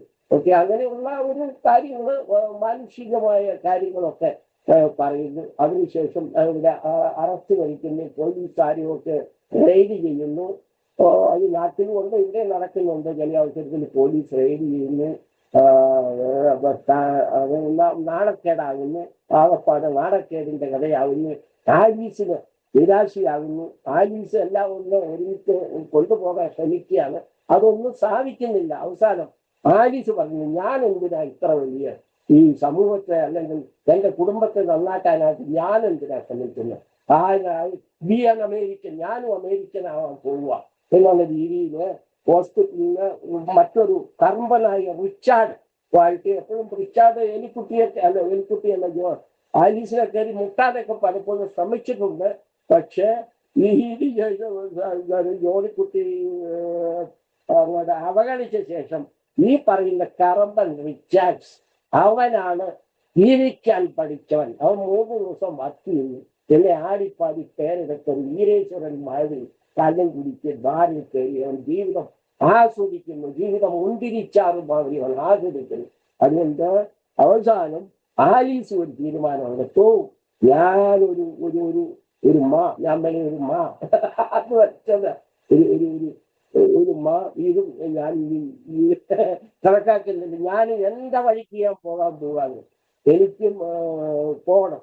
അപ്പോ കറമ്പൻ റിച്ചാർഡ്സിന്റെ കൂടെ ഇവനും ആടിപ്പാടി ഡിസ്കോയിലൊക്കെ പോകുന്നു, സംബന്ധിക്കുന്നു. അങ്ങനെ നമ്മൾ പറയുന്നത്, എന്തിനാണ് നമ്മൾ ഇതെല്ലാം കൂട്ടി വെച്ചോണ്ട് നമ്മൾ പോകുമ്പോൾ ഒന്നും കൊണ്ടുപോകുന്നില്ല. പിള്ളേര് നല്ലതായാലും നമുക്ക് വലിയ ഗുണമൊന്നുമില്ല, അവര് നമ്മളെ നോക്കാനൊന്നും പോകുന്നില്ല. അതുകൊണ്ട് നമ്മൾ അടിച്ചു പൊളിച്ച് സുഖമായിട്ട് ഈ ലോകത്ത് ജീവിക്കുക. നമുക്ക് എവിടെയാ സുഖം തരുന്നത്? സുഖം തേടി പോവുകയാണ്. ആകാശത്തിൽ പറവുകളെ നോക്കുക, നമുക്ക് വിളക്കുന്നില്ല, കൊഴിഞ്ഞില്ല, ഒന്നുമില്ല. നിന്ന് കിട്ടുന്നത് നിന്ന് തന്നെ അടിച്ചു പൊളിക്കുക. ഇന്ന് മാത്രം നാളെ ഇല്ല എന്നുള്ള രീതിയിൽ കറുമ്പന്തിച്ചാൽ ഇവിടെ ആടിക്കൊള്ളുന്നു. അതോടുകൂടി ഈ കഥ അങ്ങ് അവസാനിക്കുകയാണ്. അപ്പോ ഈ അമേരിക്കൻ എന്ന് പറഞ്ഞാല് ഇങ്ങനെ ആയിരിക്കണം എന്നാണ് കഥ അവസാനിക്കുന്നത്. ആടിപ്പാടി കുഴയുക, അവസാനം എല്ലാം മുടക്കുക, പണി ചെയ്യാതിരിക്കുക, 3 ദിവസം പണി ചെയ്താൽ മതി. അത് ഒരു മെസ്സേജ് പറയുവാണ്. ഇങ്ങനെ ഉണ്ട്. ആ ഒരു നെഗറ്റീവ് വശമാണ് ഈ കഥയിൽ, ഇദ്ദേഹത്തിന്റെ കഥയിലുള്ളത്. പോസിറ്റീവ് വശമില്ല. പോസിറ്റീവ് അമേരിക്കൻസ് ധാരാളമുണ്ട്. അമേരിക്കയിൽ നടക്കുന്ന പോസിറ്റീവ് ഇന്ത്യയെക്കാൾ എത്രയോ മെച്ചമായിട്ട് കൃത്യനിഷ്ഠ, നല്ല നല്ല റോഡുകൾ അമേരിക്കയില്, മതനിരപേക്ഷത, എന്തെല്ലാം നല്ല കാര്യങ്ങൾ അമേരിക്കയിലുള്ളത്. ഒരു ജുഡീഷ്യൽ സിസ്റ്റം ഒക്കെ അവിടെയൊക്കെ ജഡ്ജിമാർക്ക് കാശ് കൊടുത്താണ്. അവിടെ സെക്യുലറിസം ഉണ്ട്. അപ്പോൾ അങ്ങനെയുള്ള അമേരിക്കയിലെ നല്ല കാര്യങ്ങളെ കുറിച്ച് വീണ്ടും അതേ കഥ എഴുതുമായിരിക്കാം. പക്ഷെ ഇവിടെ നെഗറ്റീവ് വശം അദ്ദേഹം എടുത്ത് കാണിച്ചിരിക്കുന്നു. അദ്ദേഹം മലയാളിയുമായിട്ട് ബന്ധപ്പെടുത്തി അദ്ദേഹം എഴുതിയിരിക്കുന്നു. അതുകൊണ്ടാണ് നാടിന്റെ ബന്ധമുണ്ട് എന്ന് ഞാൻ പറയാൻ കാരണം. എല്ലാ ഭാഗങ്ങളും താങ്ക് യു. ഇന്നൊരു ധാരാളം സമയമുണ്ട് കേട്ടോ. 5:20 ആയിട്ടുണ്ട്. ഇനി അടുത്തതായിട്ട് നമ്മുടെ കഥാകാരനെ ക്ഷണിക്കുകയാണ്. അതിനുശേഷം ഡിസ്കഷൻ. ഒരു കാര്യം കൂടെ ഒന്ന് ചോദിക്കാമോ? പറയൂ. ഞാൻ മുമ്പ് വിട്ടുപോയതിൽ 2 ചെറിയ കാര്യങ്ങൾ നോട്ട് ചെയ്തിട്ടുണ്ട്. അത് മാത്രം ചോദിക്കുകയാണ്. ഒന്ന്, പയ്യൻ പറയുന്നുണ്ട് ഇൻഹ്യൂമൻ, ഇൻടോളറബിൾ എന്നുള്ള 2 വാക്ക് ഉപയോഗിക്കുന്നുണ്ട്. അത് കഴിഞ്ഞുള്ള അൺസഹിക്കബിൾ അവിടെ വേണ്ടായിരുന്നു എന്ന് എനിക്ക് തോന്നുന്നു. കാരണം പറയുന്നത് അമേരിക്കൻ പയ്യനായതുകൊണ്ട് ഇൻടോളറബിളും ഇൻഹ്യൂമനും സമ്മതിക്കാം. പിന്നെ അൺസഹിക്കബിൾ കഥാകൃത്തിൻ്റെ സംഭാവനയായിട്ടാണ് ഞാൻ അവിടെ വായിക്കുന്നത്. ഇനി ഒരു കാര്യം കൂടെ ഉള്ളത്, ഇവിടെ പേര് മാറുമ്പോൾ ഗസറ്റ് പരസ്യം ചെയ്യുക എന്നൊരു പരിപാടി ഇവിടെ ഉണ്ടോ എന്ന് എനിക്കറിയില്ല. കാരണം എൻ്റെ മകളുടെ പേരിന് അവർ അല്പം മാറ്റം വരുത്തേണ്ടി വന്നപ്പോൾ ഞാൻ വക്കീലിനെ കണ്ടാണ് ചെയ്തത്. അല്ലാതെ ഇവിടെ ഗസറ്റ് പരസ്യം ചെയ്ത് മാറുന്ന രീതി ഉണ്ടായിട്ട് എനിക്കറിവില്ല. ഒന്ന് ക്ലിയർ ആക്കിയാൽ ഓക്കെ, താങ്ക് യു. ഓക്കെ, എല്ലാം ജെയിംസ് ചെറുതടമാണ് ഉത്തരം തരാൻ പോകുന്നത്. നമ്മുടെ കഥാകൃത്തുകളിൽ ചോദ്യങ്ങൾക്കും ഞങ്ങളെ ഓരോ സംശയങ്ങൾക്കും വിലയിരുത്തലുകൾക്കും എല്ലാം James Cheruthadam, the writer, the story writer, is going to give the answer.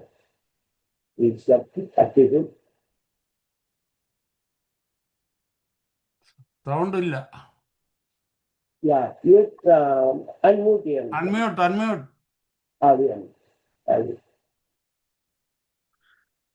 എല്ലാവർക്കും നന്ദി. വളരെ വിശദമായിട്ടും ആത്മാർത്ഥമായിട്ടും ഈ കഥയെ, ചെറുകഥയെ അവലോകനം ചെയ്തതിലും അതിൽ പഠിച്ചതിലും അതിൽ പിന്നെ ഗുണപരമായ കാര്യങ്ങൾ, ദോഷകരമായ കാര്യങ്ങൾ, തിരുത്തേണ്ട കാര്യങ്ങൾ, അതിനെ സംബന്ധിച്ച നിർദ്ദേശങ്ങൾ എല്ലാം ഒരു നല്ല നിലവാരമുള്ള ഒരു സംഘടനയ്ക്ക് ചേരുന്ന വിധത്തിൽ കിട്ടിയെന്നുള്ളൊരു സന്തോഷമുണ്ട്. തീർച്ചയായിട്ടും ഇത്ര ആധികാരികമായിട്ട് തന്നെ ഇത്ര സമയമെടുത്ത് നിങ്ങൾ എല്ലാവരും സംസാരിച്ചതിൽ വളരെ നന്ദിയുണ്ട്. ഞാൻ ഇവിടെ സംസാരിക്കാൻ ഉദ്ദേശിച്ചത് ശരിക്കും മനുഷ്യ പ്രകൃതിയെ കുറിച്ച് തന്നെയാണ്. ഞാനിവിടെ വന്നിറങ്ങിയ സമയത്ത് ഞങ്ങൾ ഫാമിലി, ഞങ്ങൾ സഹോദരങ്ങൾ 2 ഫാമിലി ഒരുമിച്ച് വന്ന സമയത്ത് എൻ്റെ അളിയനാണ് എന്നോട് ഇത് പറയുന്നത്, ബി അമേരിക്കൻ എന്ന് പറഞ്ഞാൽ ഇവിടുത്തെ സിസ്റ്റം എല്ലാം മനസ്സിലാക്കുക, ഇവിടുത്തെ സിസ്റ്റം അനുസരിച്ച് ജീവിക്കുക, സിസ്റ്റം അനുസരിച്ച് പുരോഗതി പ്രാപിക്കുക, അല്ലാതെ ഇപ്പോ നെഗറ്റീവായിട്ടുള്ള ഒരു കാര്യമായിട്ടല്ല, അത് പോസിറ്റീവായിട്ടുള്ള നിർദ്ദേശമായിട്ടാണ് എനിക്ക് മനസ്സിലായത്. ഇത് ഞാൻ ഈ ഇതിന് പേര് കൊടുക്കാൻ കാരണം, ഇവര് നാട്ടിൽ നിന്ന് കൊണ്ടുവന്ന അവരുടെ മനുഷ്യപ്രകൃതം ഇവിടെ കൃഷി ചെയ്യുകയും, 2 പേരും കൃഷി ചെയ്യുകയും അത് ഇങ്ങോട്ടും ബി അമേരിക്കനായിട്ട് കൺവേർട്ട് ചെയ്യുകയാണ് നടക്കുന്നത്. യോണിക്കുട്ടിയുടെ നാട്ടിലെ സ്വഭാവം, ഞാൻ ബാംഗ്ലൂർ ഡേയ്സിൽ അവനെ സംബന്ധിച്ച് ക്ലാരയുമായിട്ടുള്ള അവന്റെ ആവശ്യമില്ലാത്ത കാര്യങ്ങളെ സംബന്ധിച്ച് ഞാനത് പറയുന്നുണ്ട്. അപ്പൊ അവൻ ആരായിരുന്നു? അവൻ ബേസിക്കലി അവന് അധാർമികമായ ഒരു കാഴ്ചപ്പാടുള്ളവനാണ്. അവനത് അമേരിക്കനാക്കി അവൻ കൺവേർട്ട് ചെയ്യുന്നു. നാട്ടിൽ വരുന്ന പല രീതിയിലും സംഭവിക്കുന്നത്, അവന്റെ ഉള്ളിൽ ജീനുകൾ അടങ്ങിയിരിക്കുന്ന വൈകാരിക തള്ളല് ഇവിടെ പ്രയോഗിക്കുന്നു.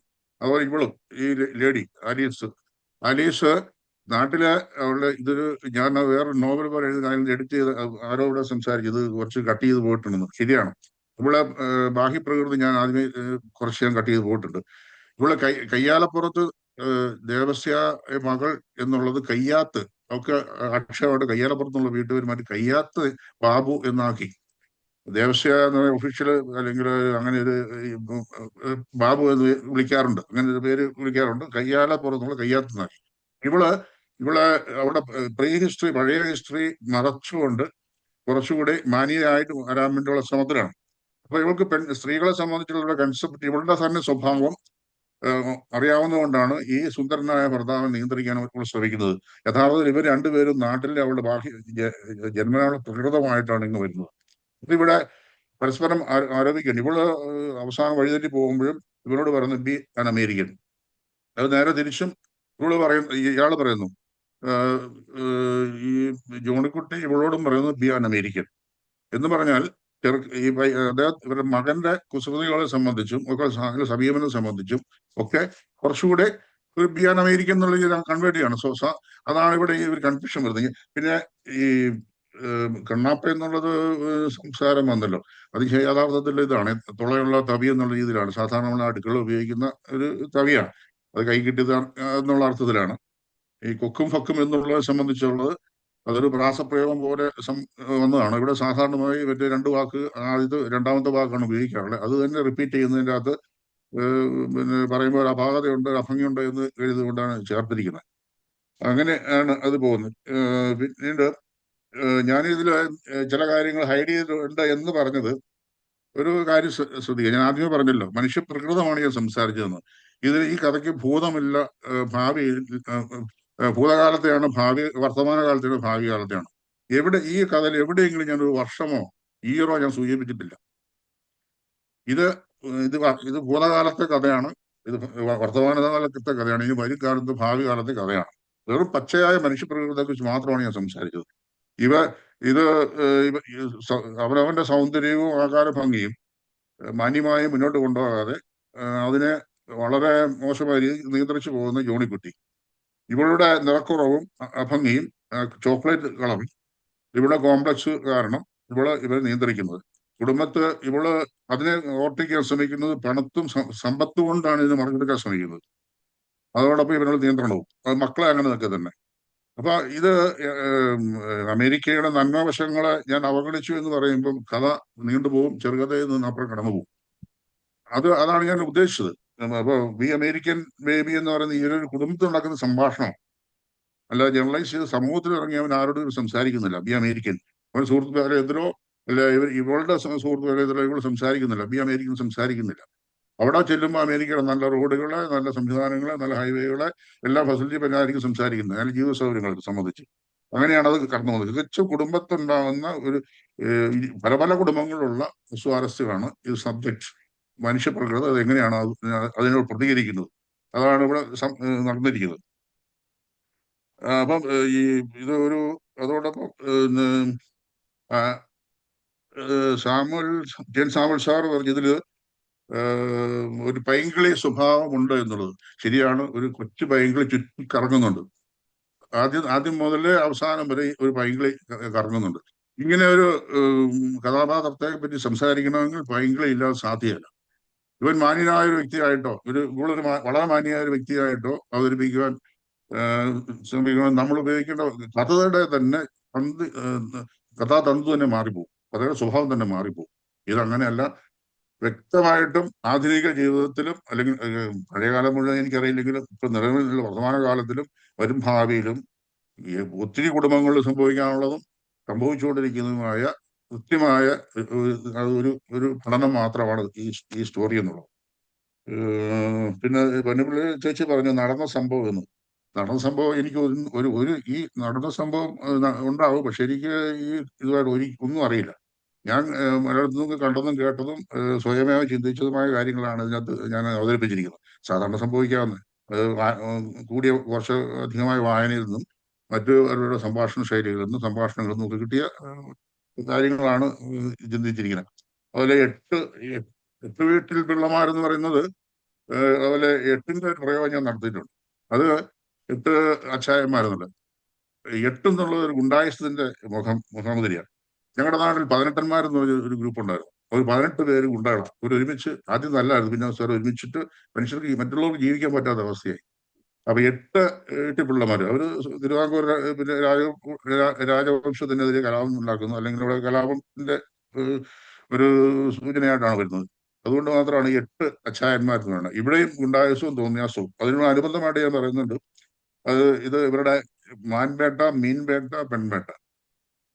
അത് തികച്ചും ഒരു അപാകതയുള്ള ക്യാരക്ടേഴ്സ് ആയിട്ടാണ് വെച്ചിരിക്കുന്നത്. അത് മനുഷ്യപ്രകൃതി സംഭവമായി കഴിയുമ്പോൾ ഉണ്ടാകുന്ന അപജയത്തിനെ സംബന്ധിച്ചാണ് സൂചന പറഞ്ഞു പോയിരിക്കുന്നത്. ഇത് എനിക്ക് ഒരു നിർദ്ദേശം ആരോടും തരാതില്ല. പിന്നെ എടുത്ത് കുറെ കാര്യങ്ങൾ അവതരിപ്പിക്കുക എന്നുള്ള ഒരു ധർമ്മമാണ് ഞാൻ അനുഷ്ഠിച്ചിരിക്കുന്നത്. കുറേയധികം ഞാൻ വിജയിച്ചിട്ടുണ്ടെന്ന് ഞാൻ തോന്നുന്നു. പക്ഷെ ഒത്തിരി കാര്യങ്ങൾ നിങ്ങൾ പിന്നെ സൂചിപ്പിച്ചു പോയി. എല്ലാത്തിനും ആമസോൺ കാർഡിനെ സംബന്ധിച്ച് ഉത്തരം പറഞ്ഞു കഴിഞ്ഞു. ശരിക്കും ലാറ്റിൻ അമേരിക്കയുടെ അല്ലെങ്കിൽ സൗത്ത് അമേരിക്കയിലുള്ള പെൺകുട്ടികളെ സംബന്ധിച്ചാണ് ഞാൻ സൂചന പറഞ്ഞു പോയത്. അങ്ങനെ അതുകൊണ്ട് ഇത് യക്ഷി അത് തന്നെ എൻ്റെ ഒരു കഥലാണ്. പാല എത്ര ഉയരത്തിൽ പൂത്താലും അടുക്കളയിലെത്തും അതിന്റെ മണം. യക്ഷിക്കഥകൾ പിന്നാലെ എന്ന് പറഞ്ഞാല് ഈ പുരുഷന് എവിടെയൊക്കെ ചെന്ന് ഇതെല്ലാം കുഴപ്പമുണ്ടാക്കിയാലും അടുക്കള എന്ന് പറയുന്നത് സ്ത്രീയാണ്. സ്ത്രീയിൽ ആ കഥകൾ എത്തും. യക്ഷിക്കഥകൾ പിന്നാലെ അല്ലെ അതിന്റെ മണവും ഫ്രാഗ്രൻസും തീർച്ചയായിട്ടും അടുക്കളയിലെത്തും സ്ത്രീകൾ അറിയും എന്നുള്ളതാണ് പിന്നെ അതിന്റെ സൂചന പോകുന്നത്. പാപ്പരാസികൾ എന്നുള്ളതിനെ സംബന്ധിച്ച് മലയാളത്തില് ഇപ്പോഴും വളരെ കോമൺ ആയിട്ട് ഉപയോഗിക്കുന്നുണ്ട്. എന്ന് പറഞ്ഞാൽ പൊടിപ്പും തൊങ്ങൽ വെച്ച് കുറെ കാര്യങ്ങൾ ഇല്ലാത്ത കാര്യങ്ങൾ ഒക്കെ ചേർത്ത് ചെറിയ കാര്യങ്ങൾ വിപുലീകരിച്ച് പറയുന്നതിനാണ് പൊടിപ്പും തൊങ്ങൽ വെച്ച്. ഇപ്പൊ നമ്മുടെ നാട്ടിലൊക്കെ നടക്കുന്ന സംഗതിയാണല്ലോ. ഏതെങ്കിലും ചെറിയ വിഷയത്തെ എത്ര മാധ്യമങ്ങളെല്ലാം ഇത്ര രീതിയിലാണ് വളച്ചൊടിക്കുന്നത്. സത്യം എവിടെ കിടക്കുന്നു, കഥ പറയുന്നത് വേറെ എവിടെ കിടക്കുന്നു, ഇതെങ്ങനെ പോകുന്നു. അതാണ് പാപ്പരാസികൾ എന്ന് ഞാൻ ഉദ്ദേശിച്ചത്. അപ്പൊ ഈ ഇദ്ദേഹത്തിന്റെ കുട്ടിയുടെ സ്കൂളിലെ അവന്റെ നടപടിക്രമങ്ങളെ ഒരു അമ്മയ്ക്ക് വേദന ഉണ്ടാക്കുന്ന തരത്തിൽ ചെന്ന് ഇവനെ അവതരിപ്പിക്കുമ്പോൾ ഉണ്ടാകുന്ന ആഡീസിന് ഉണ്ടാകുന്ന പ്രശ്നങ്ങളാണ് അവിടെ സൂചന പറഞ്ഞു പോയത്. അതുപോലെ പെൺകുട്ടിയെ സംബന്ധിച്ചത് പറഞ്ഞല്ലോ.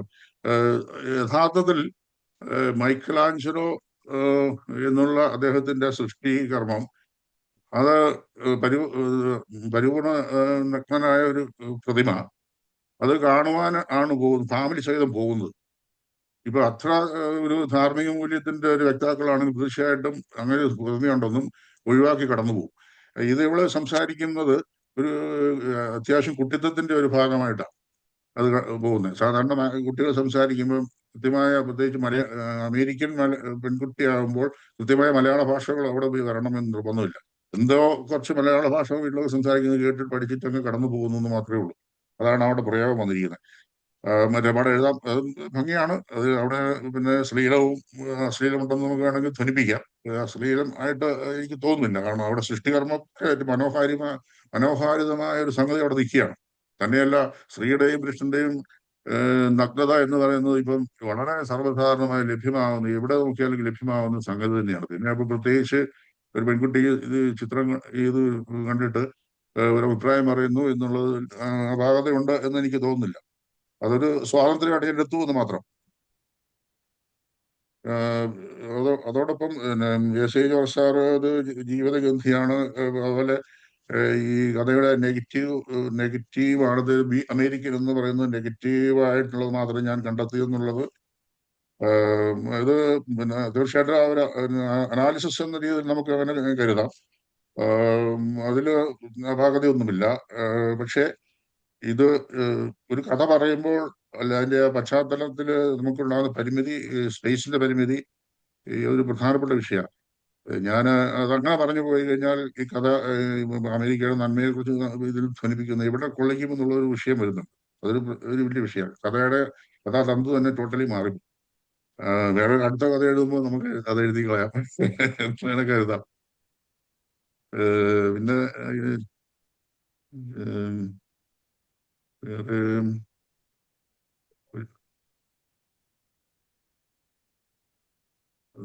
മിക്കവാറും ഞാനത് ഏകദേശം എല്ലാം ഉന്നയിച്ച കാര്യങ്ങൾ സംബന്ധിച്ച് മറുപടി പറഞ്ഞു കഴിഞ്ഞു. ഞാൻ മറുപടികൾ ശരിയായിരിക്കണം എന്ന് നിർബന്ധമില്ല. ഞാനത് പരിശ്രമമാണ്. ആദ്യത്തെ പരിശ്രമം സ്റ്റോറി എടുത്ത ആദ്യത്തെ പരിശ്രമമല്ല. പക്ഷെ ഇങ്ങനെയുള്ള വേദികളിൽ അവതരിപ്പിക്കുന്നതും ഇതിനെ പഠിക്കുന്നതും ആദ്യത്തെ പരിശ്രമമാണ്. അങ്ങനെയാണ് ഇരിക്കുന്നത്.